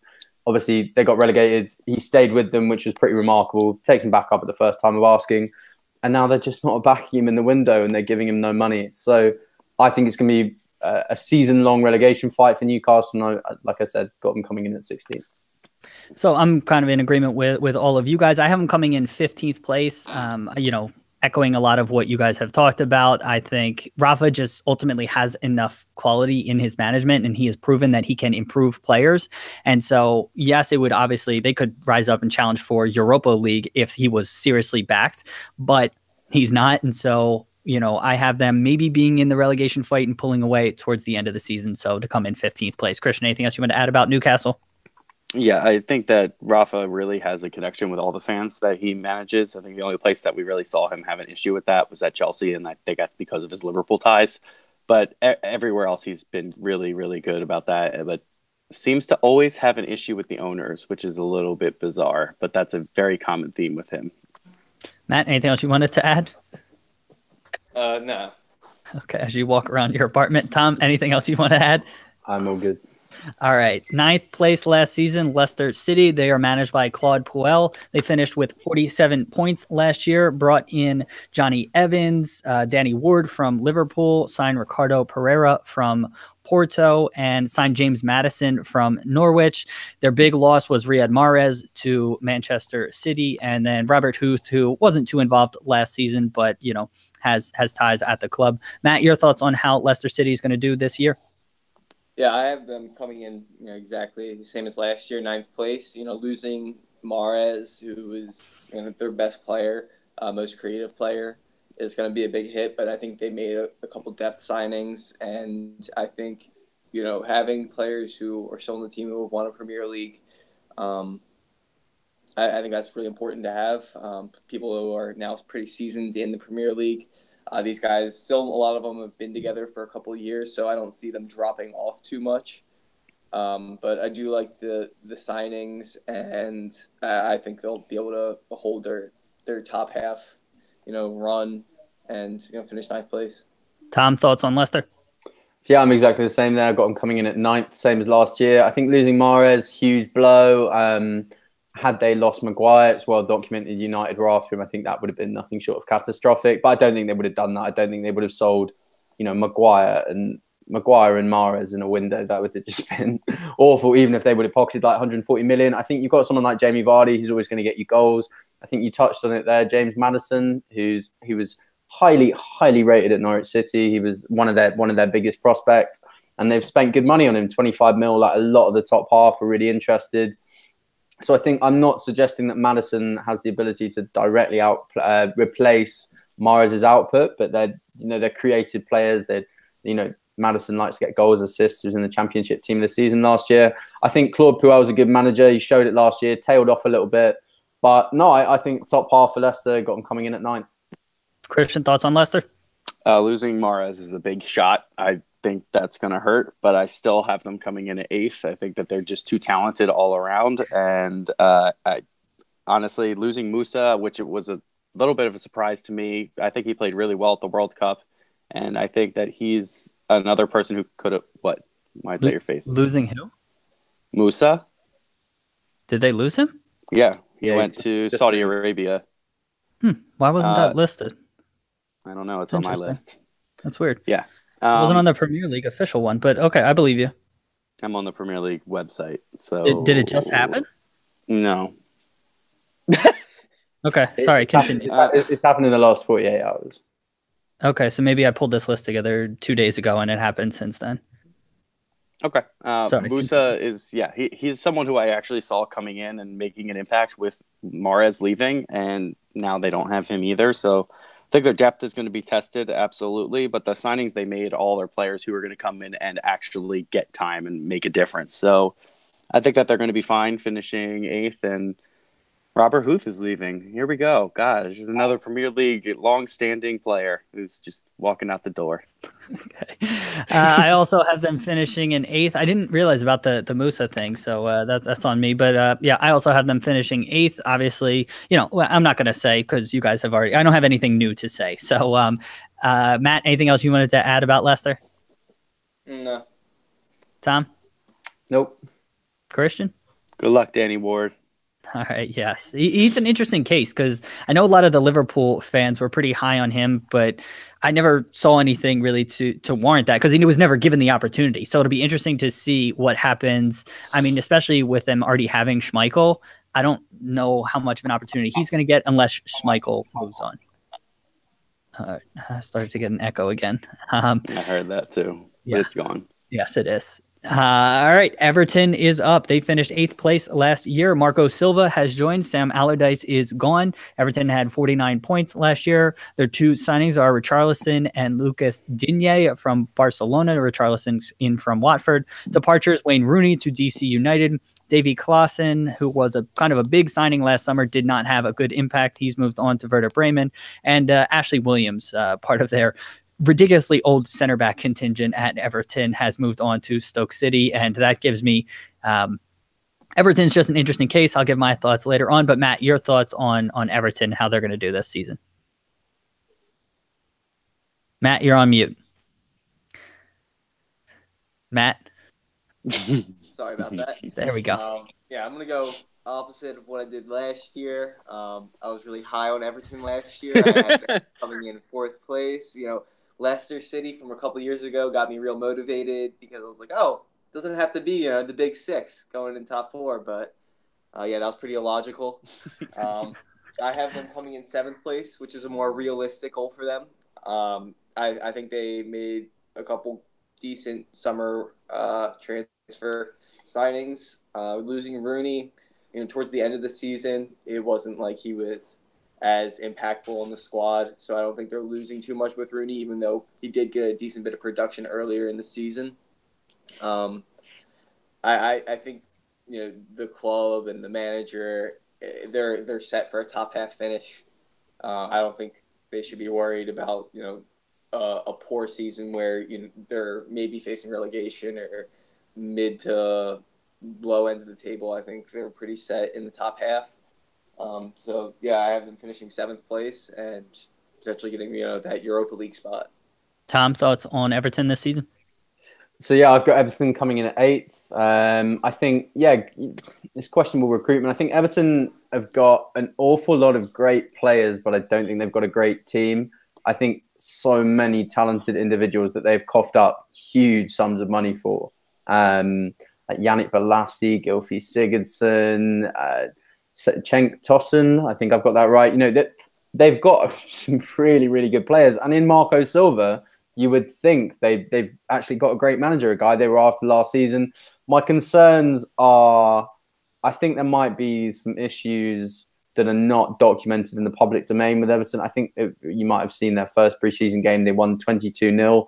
And I don't know what the final score was in their Valencia game this afternoon. I know they were 2-1 down at one point, so I'm not going to say they haven't won a game this preseason, but if they didn't beat Valencia this afternoon, then they haven't won a game bar their 22-0 thrashing of some part-time plumbers. So I think it really sorry, I couldn't resist. I've got them coming in at 8th. Marco Silva's quality, I think he's going to be backed. I think you might see 1 or 2 more signings. I'm reading Everton are after a couple of players. I think if they're not getting top half, then we really need to start asking some questions. Is it the players? Is it the management? Or is there's some deeper rooted issues at Goodison? But yeah, Everton in at 8th. Christian, thoughts on Everton? They have strengthened, but we just can't forget they are still Everton, and they are not going to challenge. Like they're just so average. It's so crazy. They have such good players right now. A lot of the players they actually are sending out are players like that are recognizable names, as you mentioned before. I think you missed Kevin Morales is also leaving, so that's another winger that he left this morning. He went to Fiorentina this morning. Right. Yeah, sorry, my prep I did a couple days ago. Yeah, he is another player who's just depth. Anthony Robinson, who is an American, just went to Wigan. I don't know if you saw that. I did have that on here. That's the last transaction I have. Yeah. Losing Wayne Rooney, Funes Mori. There's just Davy Klaassen, who obviously was a little bit of a bust, but is a player who is a recognizable name. Ashley Williams. Obviously, these are players who have been in the Premier League a while and have that experience, but they're losing a lot of talent. And bringing in Richarlison and Digne are good signings, but I don't know if that's enough to replace all that they're losing, and I think that they're just going to fit into that seventh spot. I think that they're clearly outside of the top six, but they're probably better than the rest. Yep, I have them seventh as well. I did want to, so I am concerned about their center backs and just how old they are, as I kind of alluded to earlier. I mean, I know Keane is on the younger side, but I felt like they needed to make maybe a couple more signings there to add quality and a little bit of youth. I also want to point out, Richarlison, I think, gets a lot of flack from a lot of people that he didn't perform, after Silva left last year, but he joined from Brazil, and he basically played for something like, I think it was something like 18 straight months or something like that. And so it's possible that he was just worn out. And so with the proper offseason, I expect him to kind of bounce back. I don't know if he's going to be worth the 50 million, pound price tag or whatnot, but I do have high hopes for him making an impact there. But Christian, I echo your thoughts. They lost a lot of quality and they didn't bring in a ton of depth. So there's some concerns there. Matt, anything else you want to add about Everton? No. Tom?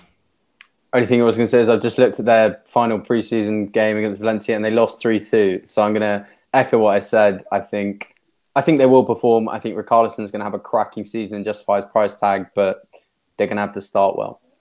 Agreed. Christian, anything else you want to add? Yeah, echo is clearly the word of this podcast. Yes, it is. Very good. Tying it all together. All right, Burnley. They came in 7th place last year, managed by Sean Dyche, finished with 54 points. Haven't really done a whole lot. They brought in, the one player they signed was Vinny Steels. At least this is as of yesterday morning, so I don't know if they've signed anybody since then. They lost Scott Harfield. And that's kind of, Scarfield. That's the only kind of main player I have them losing. Everybody else here seems to be, not too influential, or at least I don't recognize their names. So, Tom, what are your thoughts on Burnley, how they're going to do this upcoming season? So Burnley, what a phenomenal season they had last year. So they were tipped by many, including myself, for relegation. I just couldn't see them doing it, and they go and finish 7th. I mean, and everyone was documented their awful away record. They go and get points off like all of the top 6 or whatever ridiculous record it was. I think it will be difficult for them. It's that curse of teams such as Chelsea when they won the league under Conte of not having European football commitments and then excelling, and then you have the European football commitments and you step back a bit. I think Burnley really haven't got the squad to juggle a successful domestic campaign and do well in Europe. I've got them coming in at 11th. I think Sean Dyche, incredible manager. He will get a chance at a bigger club in the future. Well, at least I really hope he does. I think they've been linked with, I think it's, they look like they've got a deal coming in for Ben Gibson from Middlesbrough in the region of 15 million. They've bid 8 million for Sam Clucas from Swansea. They put in a 16 million pound bid for Jay Rodriguez from West Brom. And I think Sean Dyche came out the other day, and it's the first time I've heard a manager actually quote their budget. And he said their budget is 37 million pounds. I think if they can get Jay Rodriguez, Ben Gibson and Sam Clucas in and stay fit and keep players like Robbie Brady and Chris Wood fit, I think they're going to do well. But I think I see them dropping from 7th. So yeah, like I said, I've got them coming in at 11th. Christian, thoughts on Burnley? Oh boy, they are not high on my list, I'll tell you that much. I have them dropping significantly off, especially with the European commitment. I don't think that they have the depth. They haven't made the signings, and I know that they are rumored with all these players. But until we see some concrete deals being done, who knows? Like if they don't strengthen their squad and add depth, they're not going to be able to compete in the Premier League and in Europe. And who knows? Maybe they go out in the group stage of the Europa League or even before. I think they still have another round of qualifying. That would honestly help them for the Premier League, but you want to be in Europe. You want to get that money. You want to get that exposure and just grow your brand. And being in Europe is just a different feel. So for a club like that, it's an awesome experience for them, and hopefully they can go far.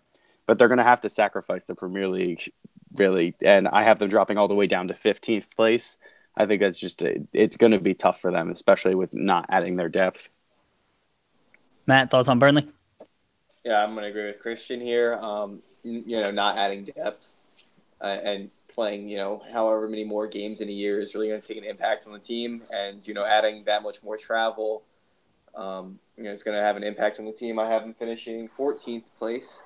I think it was a team that overachieved a lot last year and, not bringing in more people. I think it's just bound to, not really fall apart, but just not go as well as last year.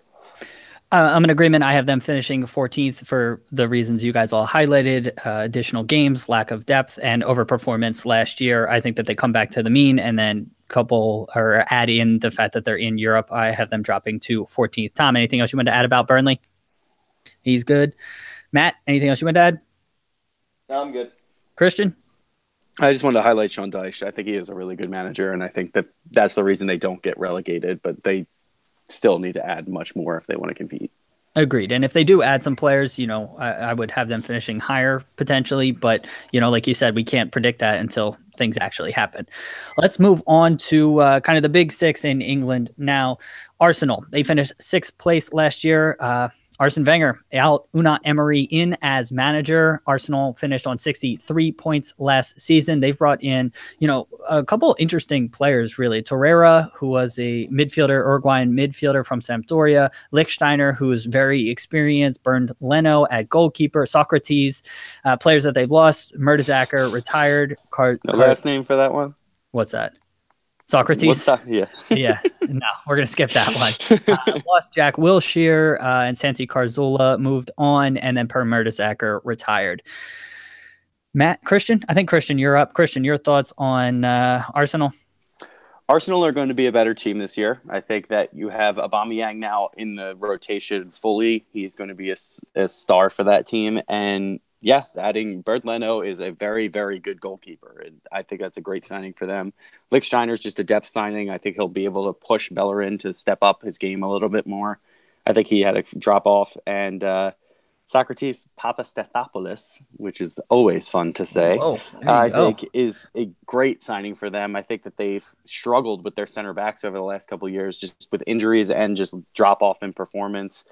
Each of them is getting older. I think that Koscielny, it seems like he might be leaving, and I know he is coming off a really serious injury, so that's going to be a rough one. But Mustafi, I think, could be a very, very good center back if you get somebody like Socrates in there next to him. So we'll see what they can do, and I think that they have the talent going forward already. They didn't really make a lot of signings for that. They made them at the back just to add their depth and competition. So I'm very excited to see what they can do, but they did lose a lot of players. Like, they obviously lost the big fucking German, which is just a sad sight for everybody. The BFG in Per Mertesacker. Santi Cazorla is just another locker room personality that it seems like everybody likes and was a leader on the team. So we'll see how they drop off. And Jack Wilshere, who's been around the club forever. So where do you have them finishing? I have them still finishing in 6th. Matt, thoughts on Arsenal? Yeah, I have them actually getting their spot back. Oh, no. Yeah, they're getting their spot back. That's my spot. I'm excited to see how Aubameyang plays, with an off season and, changing the manager. Last year, I don't think they quite figured out a way to have Lacazette and Aubameyang play together effectively. I want to see if Emery can find a way to have those two and, so good at attacking in different ways, kind of find a way for them to be so good going forward. I think the signing Socrates is getting a center back is what they needed. And, having the guys get a little bit more time under their belt, maybe Bellerin, picks it back up after having, maybe not as good of the last year or two. Maybe his diet change will help too. Yeah. Kolasinac. Tune in tomorrow to our podcast to find out. Kolasinac with another year, Mustafi with another year, and I think them just playing together for a longer period of time and getting someone as experienced as Socrates, that's just going to help out the club. So I have them actually going back up to 4th place. Tom, thoughts on Arsenal? So yeah, similarly to Matt, I'm actually predicting Arsenal under Emery to rise back up. I think you're really going to see Arsenal's fan base properly get behind the team, because you're going to have those that were advocates of Arsene Wenger, and that they'll naturally be getting behind a new manager. But those who are really Wenger out, they've got no excuse now to not really back the club. I've actually got Arsenal coming in 3rd place, which probably of all of my top half predictions is probably the boldest. I think, as we mentioned their sort of January business, or their last summer business, players like Lacazette, Aubameyang, Ozil, that's a world-class front three. And it looks like in pre-season that Emery's plan is to play Lacazette and Aubameyang in the same starting 11, which I think is deadly. Mesut Ozil, as you guys may have seen, has retired from international duty. I think that plays a huge part. If one of your most creative, talented players is not going off in October and November or whatever it is, and actually in the build-up to a really key part of the season is going to be retaining his fitness, provided that international retirement stays the same. I think Emery was a bit of a left-wing appointment. No one really saw it coming. But I think you look at the squad there, you look at the structure, you look at everything to do with Arsenal Football Club, and there's nothing to suggest they can't get back in the top four for me. I think what sort of compounds or sort of justifies why I think they're going to go sort of as high as third, as opposed to, say, like Matt thinking they might creep in at fourth, which I still think is realistic, is I think some of the top six are not going to have good seasons. And I think that's going to open up a sort of a bit of scope, a bit of opportunity for someone like Arsenal to come in. So, yeah, I've got Arsenal in their debut season under Unai Emery coming in at third. Yeah, and I wanted to do that. So I'm kind of in agreement. So I have Arsenal finishing in 6th place. And when I initially did my predictions, I had them coming in 4th. And then it was just really tough for me to justify them rising up. I don't think the other top 6 will fall quite as much, but I can totally see that happening. So I'm saying all this because I think Arsenal has the talent to come in 3rd place, but I still have them coming in 6th place. I don't know, with a new manager, new players coming in and gelling and all that. So I have some concerns there. I have them coming in 6th, but I don't see in any situation where they come lower than 6th. And they could very easily come in as high as 3rd, in my opinion. So that's kind of where I stand on that. And I really like Torreira, the kind of like bulldog center midfielder, which I feel like they've been missing at Arsenal for a while. So watch out for him this season. Christian, anything else you want to add? Nope. Matt? No. Tom? All right. 5th place last year was Chelsea. They let go of Antonio Conte, and Maurizio Sarri has joined from Napoli. They had 70 points last season. They've brought in Jorginho from Napoli, also signed Robert Green. Big signing for them. Players that they've lost, they haven't lost anybody yet, and we put that caveat in there because Courtois and Hazard are reportedly unsettled. Let's just leave it at that. So their futures are somewhat at doubt. It looks like they'll both probably stay there because it seems like they're trying to command a pretty high fee, but that's just kind of my speculation there. Matt, what do you think about Chelsea in this upcoming season? I have them staying, similar to last year, 5th place, and, challenging throughout the entire year to get into that top 4 spot, but maybe just falling short. I think the managerial change was necessary considering, the personalities at the club and how it kind of ended last year. We have to wait to see if Courtois and Hazard are leaving. But even if they do stay, I think them being unsettled at the club is going to be a big factor of them not being able to find a spot in that top 4. But I think they're going to play better, put out a better product this year than they did last year, but still miss out on the top 4. Thoughts on Chelsea this season?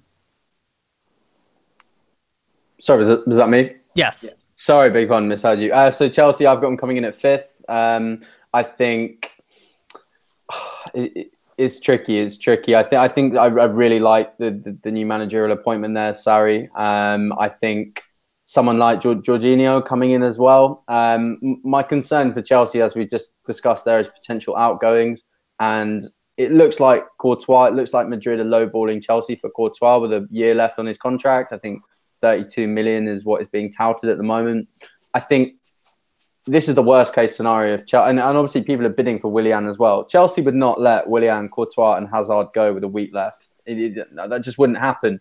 But I mean, you look at someone like Callum Hudson-Odoi. I don't know whether it's a name you guys are familiar with. He's featured in Chelsea's preseason, highly, highly rated at Chelsea, 17 years of age. I think it's going to be a big breakthrough season for him. Just putting that on record on the podcast so I can come back and give myself a pat on the back. It is noted. Thank you very much. So, I mean, yeah, no, I just think I just can't see them quite breaking into that top 4. But similarly to Matt, I think they'll be knocking on the door without a doubt, but I think they will just fall short. So, yeah, Chelsea in at 5th. Christian, thoughts on Chelsea? You must be new to soccer if you think any 17-year-olds walking into the Chelsea lineup, they don't give you any opportunities at all whatsoever. We'll see. Yeah, I hate my life that I'm saying this, but I think they're going up to third this year. Just based off of right now, I'm looking at the concrete, what's happened already. They have a squad and they have a manager who's going to use them in attacking ways. And they have, I just think that they have what it takes to get back into the top four. I don't think they can compete with who will go over the top 2 hour later, but I think that they are better than the rest of them in terms of just style that they're going to play and their squad depth and players they have currently in the star power. I'm in agreement. I have them coming in third as well, again, based on them keeping hold of all of those players. I mean, they're so supremely talented, and I think kind of a fresh manager, fresh approach may reinvigorate some of those players that, seems like every few years Chelsea just has one of those seasons where players can't get motivated. And I think that, the new manager who's done really cool, interesting attacking things with Napoli and places he's been before, I'm really excited. I do not like Chelsea, so it's tough for me to say that, but I'm excited to see how this new manager kind of utilizes all of these talented pieces. And like Tom was saying, I mean, Chelsea has been dominating at the youth levels in England for years now. And it'll be interesting to see. I don't know Sarri's background from this stance of giving youth a chance, but with a new manager, it could potentially happen. So, I'm excited about the potential from that. And again, I have them coming in third. Matt, anything else you want to add about Chelsea? No. Tom? No, I'm all good. Christian? Nope. All right. Moving up the table, top 4, we have Liverpool. They finished in 4th place last year, managed by Jurgen Klopp, 75 points last season. Players they brought in: Fabinho from Monaco, Naby Keita from RB Leipzig, Shaqiri from Stoke, Alisson Becker from Roma, and Sturridge is back from on loan. Basically, the only major contributor they lost was Emre Can. We touched on Danny Ward, went to Leicester, but he wasn't really involved. And then Ben Woodburn, kind of a young, talented attacker, is out on loan, so he won't get an opportunity that I thought he may have had a chance. Christian, why don't we go to you, since you're the Liverpool fan? So I know we're going back out of order, but what do you think about Liverpool this season? Well, Dave, you're a Liverpool fan too, so I want to give you credit too, just a little bit. I mean, we're both wearing our shirts today and Yes, everything, we are. so it's a big deal. I did it. I feel really scared about it, but I have them as the champions of the Barclays Premier League this year. I keep going back and forth on this. I think City are just that good that it's going to be so hard, but I think their main focus is winning the Champions League this year, and that's where they're going to put all of their attention. I know the Premier League is obviously a huge tournament that they're not going to slack off, but I think we will see a little bit of a drop off. They obviously had a record-breaking year in terms of points and goals last year. Their manager is just fantastic there, but I'll get to City later. Sorry. Liverpool have one of the best managers in the world. He's getting them going. He finally has a squad put together that has depth we haven't seen at Liverpool in a very, very long time. And pretty much everyone they've brought in is going to walk in and start. And that is, to bring in 4 players of that quality is insane in one window. I know they didn't get Fekir, who was kind of someone we saw as someone who could come in to replace Coutinho, who is another player we didn't really mention as someone who's gone, but he left 6 months ago, so it's a little bit different. I think that Shaqiri is somebody who can come in and play in the midfield or just give them depth out wide. He's similar to Oxlade-Chamberlain, who will be another player when he comes back from injury, but he might be out all year. And then they have some steel in midfield with Fabinho, who's a ball-winning center midfielder to shield the defense, something they haven't had since probably Mascherano. I mean, Lucas really wasn't a ball winner. He was a holding mid who controlled the game. And it's really something exciting. Naby Keita finally is arriving after pretty much a year and a half of waiting for him to be here. And the team just in preseason looks that good. The front 3 is intact. Doesn't look like anyone else is leaving. They have a goalkeeper, finally, who's of an elite level. And I just am so excited. I have them at number 1 position. They will be lifting that title. Matt, thoughts on Liverpool? Yeah, I think they made good transfers. Sorry. I just got to get my head right after listening to Christian talk about Liverpool for so long. I think they're going to be 3rd place. I mean, they had a good transfer window. They added depth. I think people are getting a little blinded because they did so well in Champions League last year. They forget that they were one game away from not qualifying for Champions League last year. Um, they're going to the last day with Chelsea. I think they're gonna be. I think they're gonna be a definite top four team and qualify again for Champions League. But I don't see them as being able to compete with the top two, which I'll get to later. But I also don't see Salah being able to repeat his form, and losing that much goal production. I'm not saying he'll drop 20 goals, but I think he'll have a decent bit of a drop, and losing some of that goal production is going to result in them losing some points from last year. He could drop 20 goals and it'd still be a pretty good season. So I mean, it's possible that he does drop 20 goals. But Tom, wanted to get your thoughts on Liverpool before I give mine. So I was just loving hearing a Liverpool fan predicting that they're going to win the Premier League. There's something there's something just wonderful about that. And look, they may well do. I've got them coming in at second. I think in terms of recruitment from the top six, you'd say probably the best window.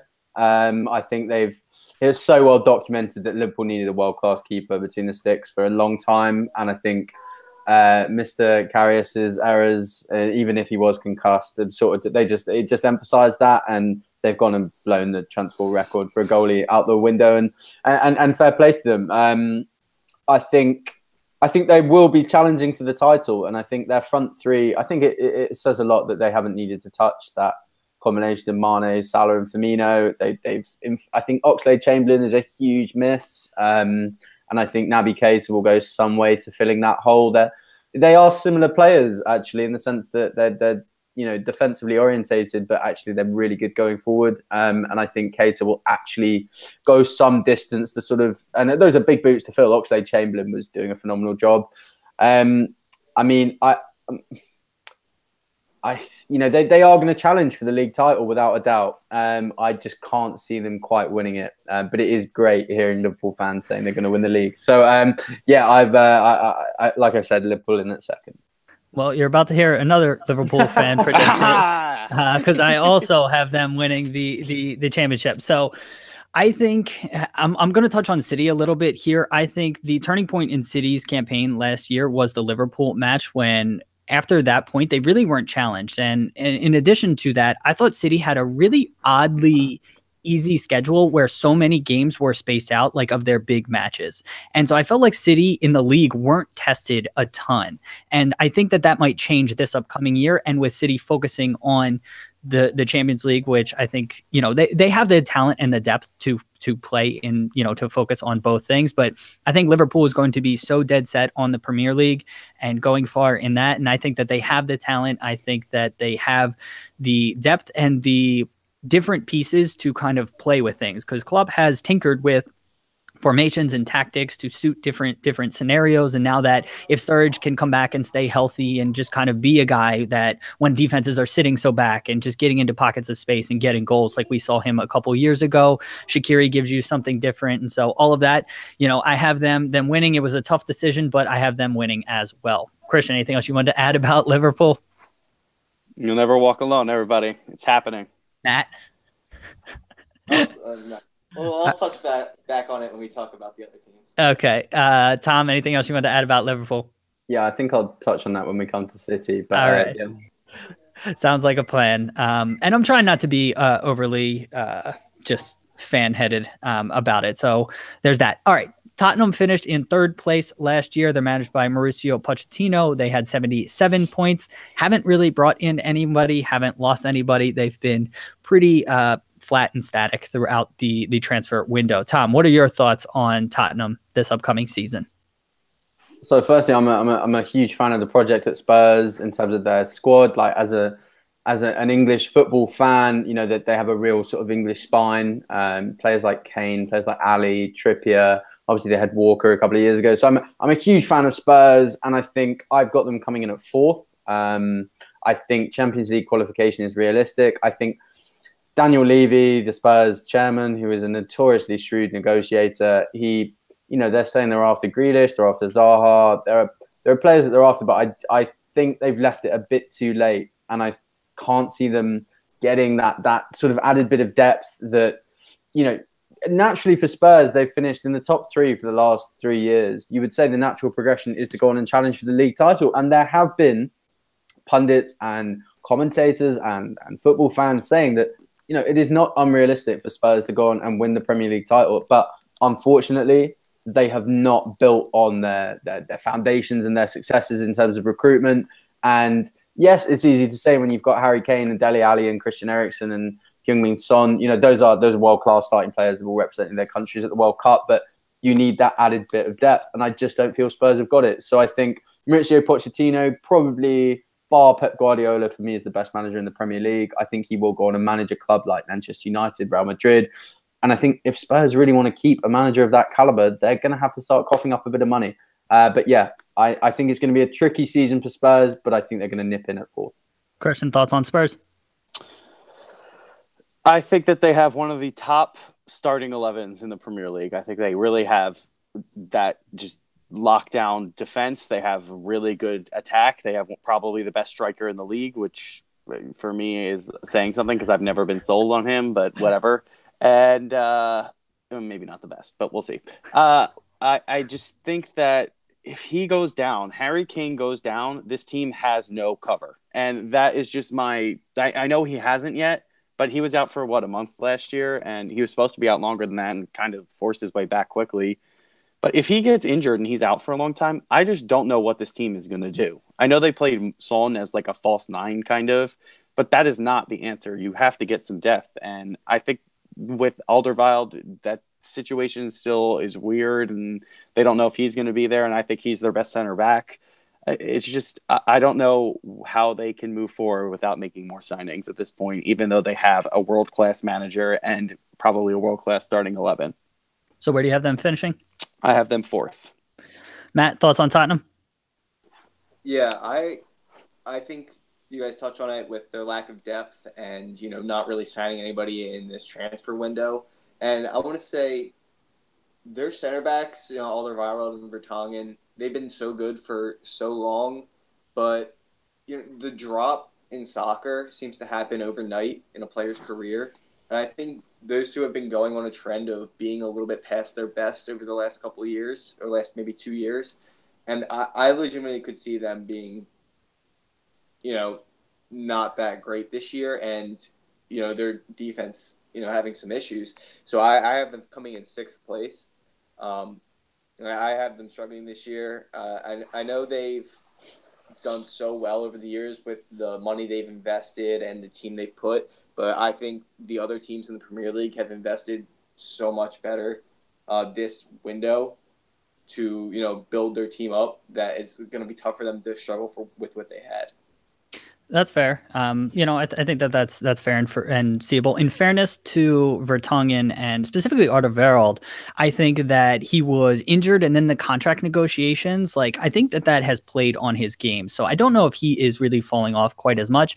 Vertonghen, I don't necessarily see him falling off, but he's 31, 32, and you can see that kind of happening quickly. But they still have Sanchez, who I thought was one of the best new players in the Premier League last season at center back. So I'm not overly concerned. I have them finishing 4th. I'm concerned about everything you guys highlighted, depth. If there's any sort of injuries, they could be in trouble. And the fact that they haven't really done anything in the transfer market up to this point is a concern. So I have them still kind of finishing in 4th, but I could see Arsenal getting in there, or, another team that I have finishing below, piping up in there as well. So Tom, anything else you wanted to add? There was one thing I was just going to add, which is, it's been quite sort of highly reported in the past few days that Toby Alderweireld is quite near to a move to Manchester United. Now, should that happen, like you've just said there, fully agree with you there, Dave. Davinson Sanchez was one of the standout new boys, just sort of performers in the Premier League last year. He was phenomenal. But I think, then again, if Spurs' transfer window, which is what it looks like, is no incomings and they lose Toby Alderweireld, then I'm sorry, that goes from a poor transfer window to disastrous. But I'd still have them finishing 4th because that's how highly I rate Pochettino. Wow. Okay. That's interesting. I like the thoughts. Christian, anything else you meant to add? Yeah, if they lose him, I say they don't have any cover as a backup center back either. So there's just that would be a disaster. Cameron Carter-Vickers, baby. Oh man. Matt, anything else you wanted to add? Nah. All right, let's talk about Manchester United. They finished second place last season, managed by the always grumpy Jose Mourinho, 81 points. They brought in Fred, is kind of the main signing. They also brought in Diogo Dalot from Porto and lost Michael Carrick and Daley Blind out. I can't believe Cameron Borthwick Jackson is still there. I just happened to notice that on the outgoing. He hasn't played in a number of years, but I just noticed him and wanted to throw his name out. Christian, I think you're up. What do you think about Manchester United this upcoming season? Oh man, Dave. I'm assuming this is the team, not City, as the one that you have dropping out of the top four, and I also have that as well. Third season syndrome for Jose. Here we go again. I think that he is going to see a significant drop off. Players don't seem happy. Managers clearly unhappy. There's added pressure. They didn't add real depth. I see United crumbling into fifth place, and I just don't see them having it this year. And you don't take any pleasure in that, I'm sure. No, none at all. God, I'm so sad about that. Matt, what are your thoughts on Manchester United this upcoming season? Yeah, so this can go one of many ways this season for Manchester United. My prediction is just one of those possibilities. I have them coming in second place, and this is best case scenario for them, I think. I think a lot of people are being really harsh on them, and especially with just like the things Mourinho has said recently in the media. I think people have just been tough on Manchester United, but I think Pogba coming off a World Cup winning campaign, I think he's just going to be able to kind of take over the Premier League now, and I don't hope this actually. I hope De Bruyne stays as the top midfielder, but I want to see Pogba get to the level he's kind of supposed to be at in the league. And I think Mourinho has done so good for so long in the Premier League, and I know he's had his struggle from season, maybe 2 bad seasons, but I think Man U is, with the talent they have, I think they're definitely going to bring in another center back of, high quality before the window closes, which is what they need. And I don't see why they can't come in second place, but I could also see them coming in sixth place. Will Jose allow Pogba to get to that level, Matt, in your opinion? That was my exact point. I don't see why not. I mean, Pogba, I think a lot of it was in his head and him trying to be the man. And when he's at Manchester United, and I saw with France, he didn't get those haircuts at the World Cup, and he had kind of had his head on his shoulders more, where he had the simple hairstyles, and maybe he learned something from that, and he's gonna stop trying to be the man. And I feel like him just being able to win that tournament could have helped him grow as a player. Interesting. Tom, your thoughts on Manchester United?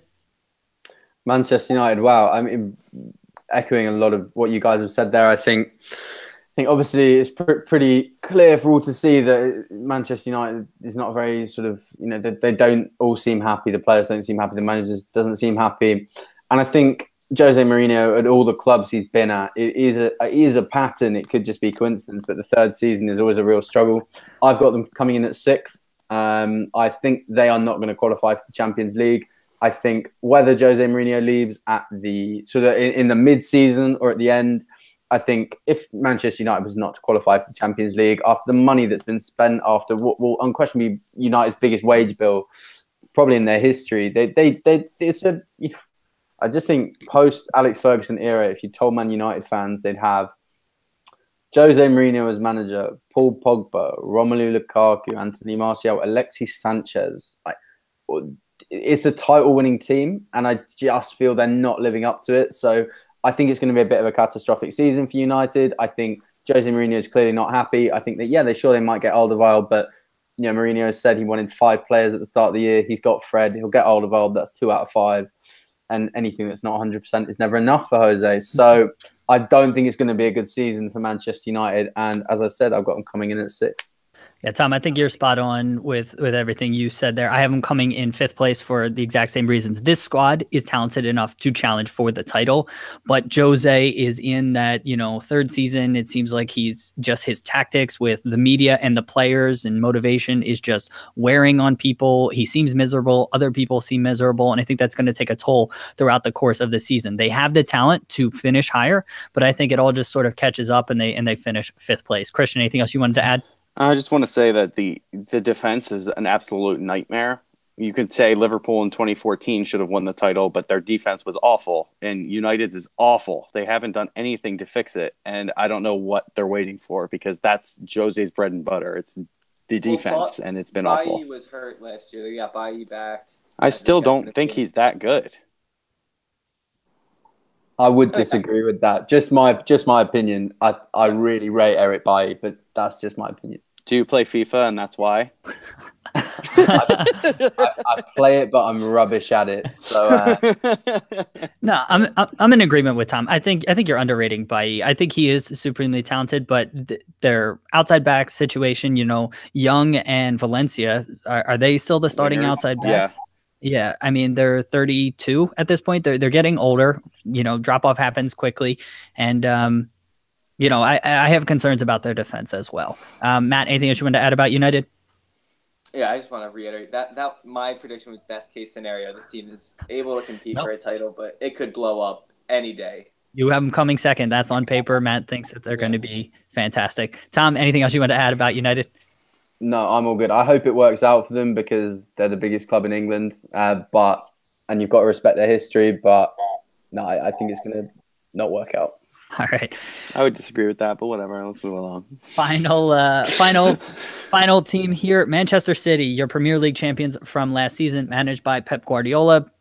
Pretty consensus best manager in the world. They finished with 100 points and 106 goals scored last season. They brought in Riyad Mahrez and a couple of young players, Felipe Sandlar and Claudio Gomez. The only player they really lost was Yaya, and he wasn't really involved last season. I mean, they have a bunch of players out on loan and a couple others they let leave, but they weren't, impact players. Matt, you're the City fan. What do you think is going to happen for City this season?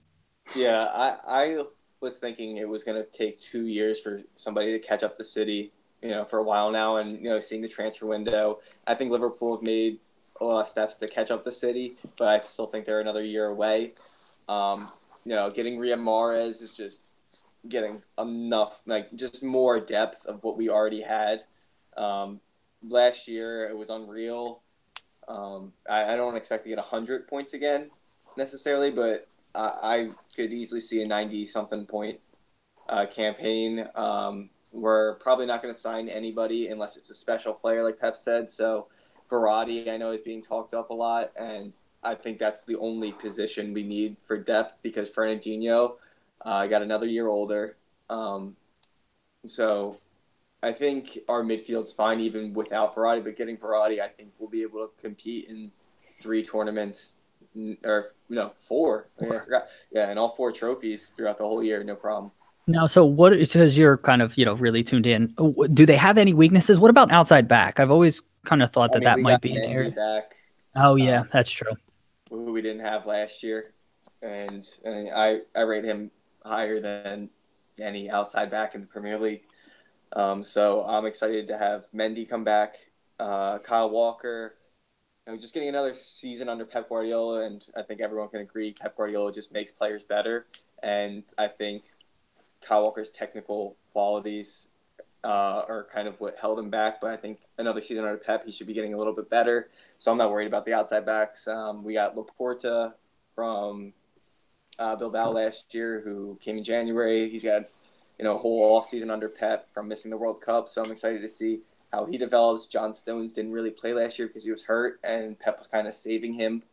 So John Stones, I think, is going to be our starter this year at center back over Company, and I have him rated so highly. I think our defense is incredible. Goalie, we're fine. Midfield, we're fine. Attack, we're fine. Yeah. All right. Tom, thoughts on City?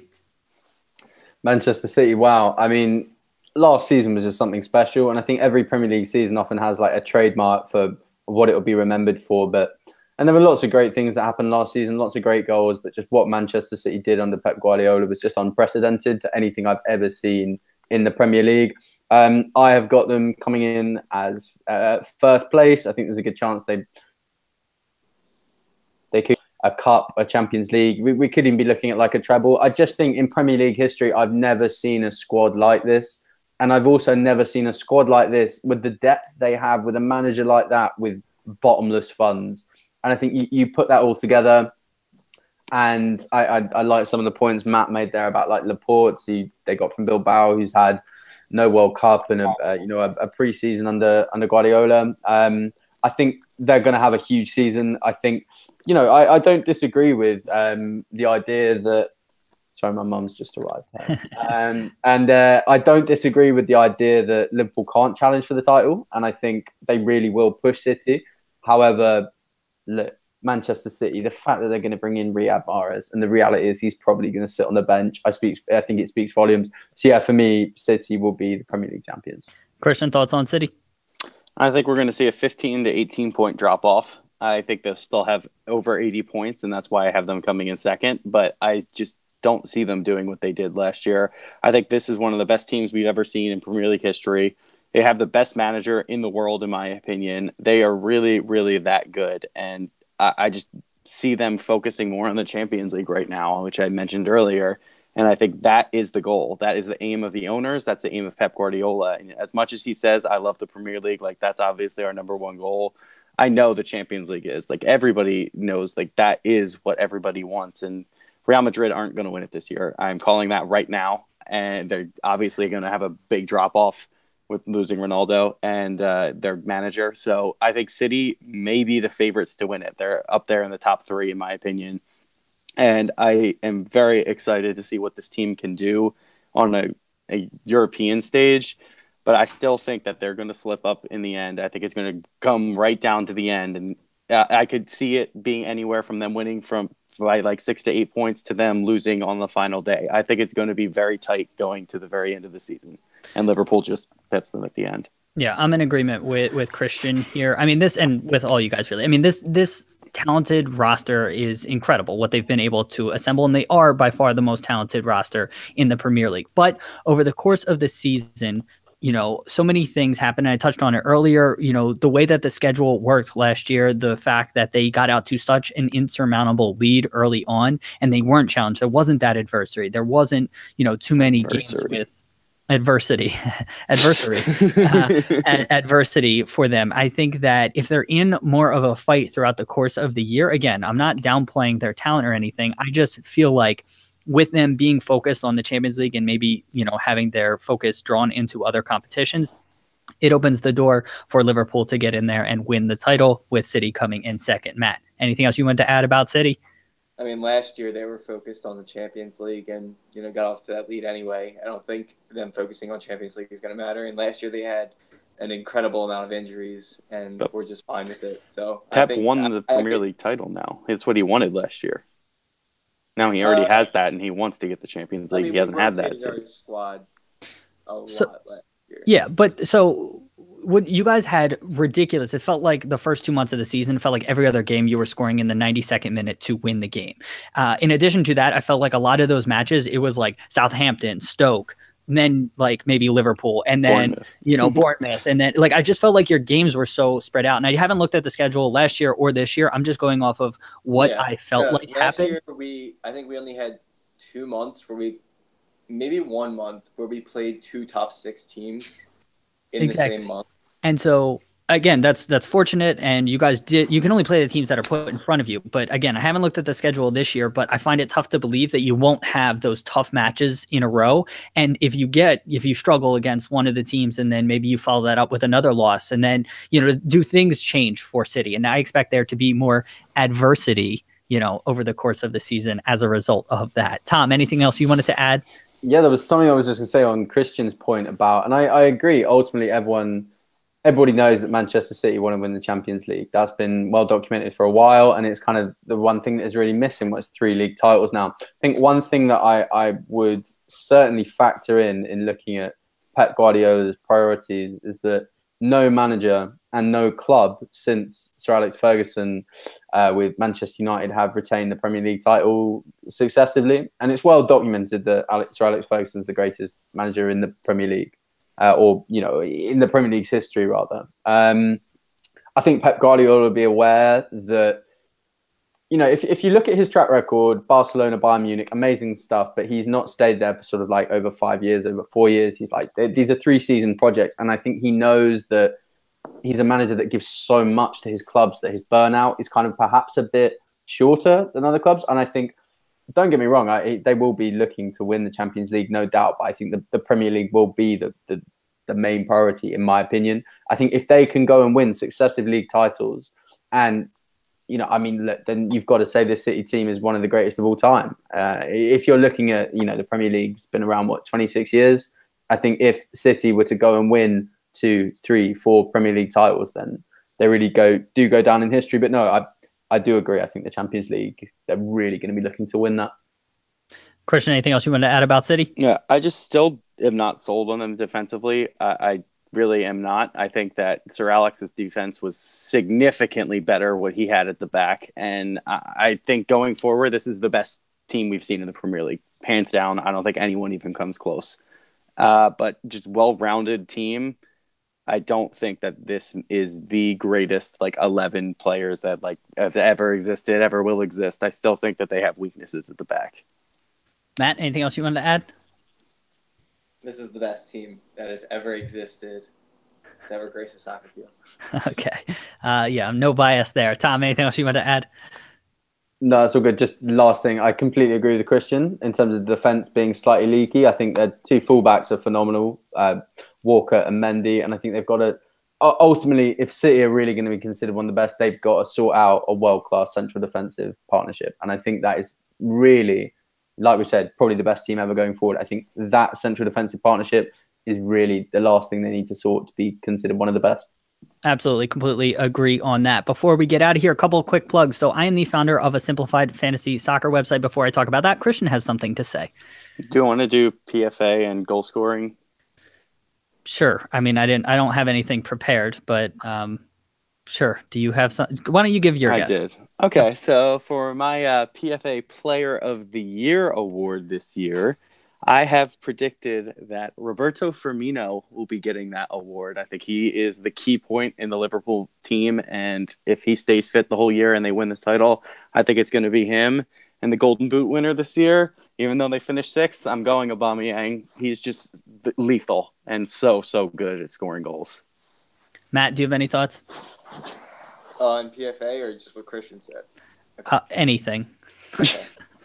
So let me just get up my thoughts out here. I'm going to go De Bruyne, Player of the Year. Last year, I think he was snubbed just because, but Salah won. He broke that record, and he had an incredible goal scoring record, and we view goals in today's soccer world. So, but I think De Bruyne comes back, wins Player of the Year. I think Harry Kane. I mean, the guy just scores goals. Like I said, it's so hard to bet against him for him not win Golden Boot, so I'm just going to say him, and because he's so important to Tottenham. Tom, any thoughts here? Yeah, I think I'm matched there with Matt. I think Harry Kane will win the Golden Boot. I just don't think you can bet against him. He's just ridiculous. And I think someone like Kevin De Bruyne had an unbelievable season last year, and I just think he clearly really connects with Pep Guardiola. Guardiola trusts him. And I could really see City winning the league. Sorry, Christian and Dave. And City winning the league and De Bruyne getting PFA Player of the Year. Yeah, and I'm in agreement with you two guys. I think De Bruyne wins Player of the Year regardless of who wins the league, and Kane is top scorer. So before we get out of here, I have a simplified fantasy soccer website called Fan Futsal. We have you select 5 teams instead of 8 to 11 individual players. Scoring is simplified too, so it's based on match scores. instead of, you know, crosses, shots on target, and all of those statistics. But we still have differentiation and strategy built into our game by allowing you to have different formations and positions. So check it out, fanfutsal.com. We have a tournament starting for the Premier League this upcoming week. So, you know, definitely go join that and check it out. In addition to that, I have a YouTube channel called The Soccer Tavern where we make videos about the history, culture, and philosophy of the beautiful game. We have Premier League club history videos for all 20 teams in the Premier League. Wolves is our last one we'll be releasing this upcoming week. So please go check that out. And, you know, we have all kinds of other videos on there. Why is it called a pitch? You know, why is it called a nutmeg? And, you know, soccer speak. We have videos about the history of the word soccer and, you know, how the sport originated. So please go check out the Soccer Tavern YouTube channel. All of that is linked in the video description and podcast show notes. We don't have a trivia question. Tom, thank you so much for joining us. Can you remind people where to find 90 Minutes at a Time? Sure. So firstly, thank you so much for having me, guys. Been a real pleasure chatting through 20-1 in the Premier League. Can't say I necessarily agree with Liverpool winning the league, but we'll let that one slip. Yes, so like I said, I'm the founder and editor at 90 Minutes at a Time. You can check us out on Twitter. Hopefully the guys might link 90 Matt in the tweet to the podcast. You can find us on Twitter at 90MAAT_. That's 90 Minutes at a Time, abbreviated to 90 Matt. We're a Premier League journalism site. Really excited for our second season of coverage, bringing you 10 Premier League previews, 10 Premier League match reports, and weekly analysis, features, and fancy Premier League strategy. So yeah, thank you very much for having me on, guys. Been a pleasure. Yeah, we've loved having you.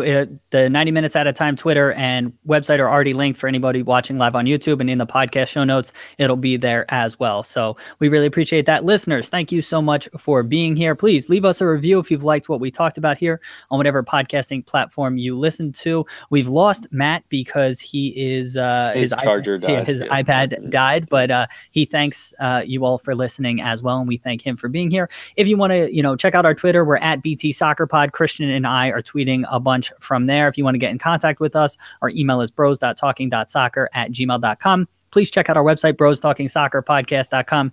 You can read about us, check out past episodes, and go visit our Amazon store, where if you are buying anything from Amazon, if you click our referral link, we get a small percentage of that to help support the show. No additional cost to you or anything like that. So please go check that out. Christian, thank you so much for being here and previewing the Premier League with me. Yeah, I can't wait for tomorrow, Dave, where we get to kick off another podcast again. Yes, we will be back tomorrow with DJ Fluck from Stadium Scene. Yeah, and Liverpool are up 2-0 already in the 9th minute against Napoli, so that's pretty cool. And did you see the icons release for the new FIFA? No. Yeah, Gerrard's better than Lampard, so whatever. All right, so there's that. Tom, thank you so much for being here. Thanks again, guys. Thanks again. All right, listeners, we will talk to you all soon. Thanks for tuning in. We'll talk to you soon. See everybody. Thanks, Matt. All right. Anybody watching on YouTube, we're getting out of here. Thank you for checking us out. And yeah, we'll talk to you soon. See everybody.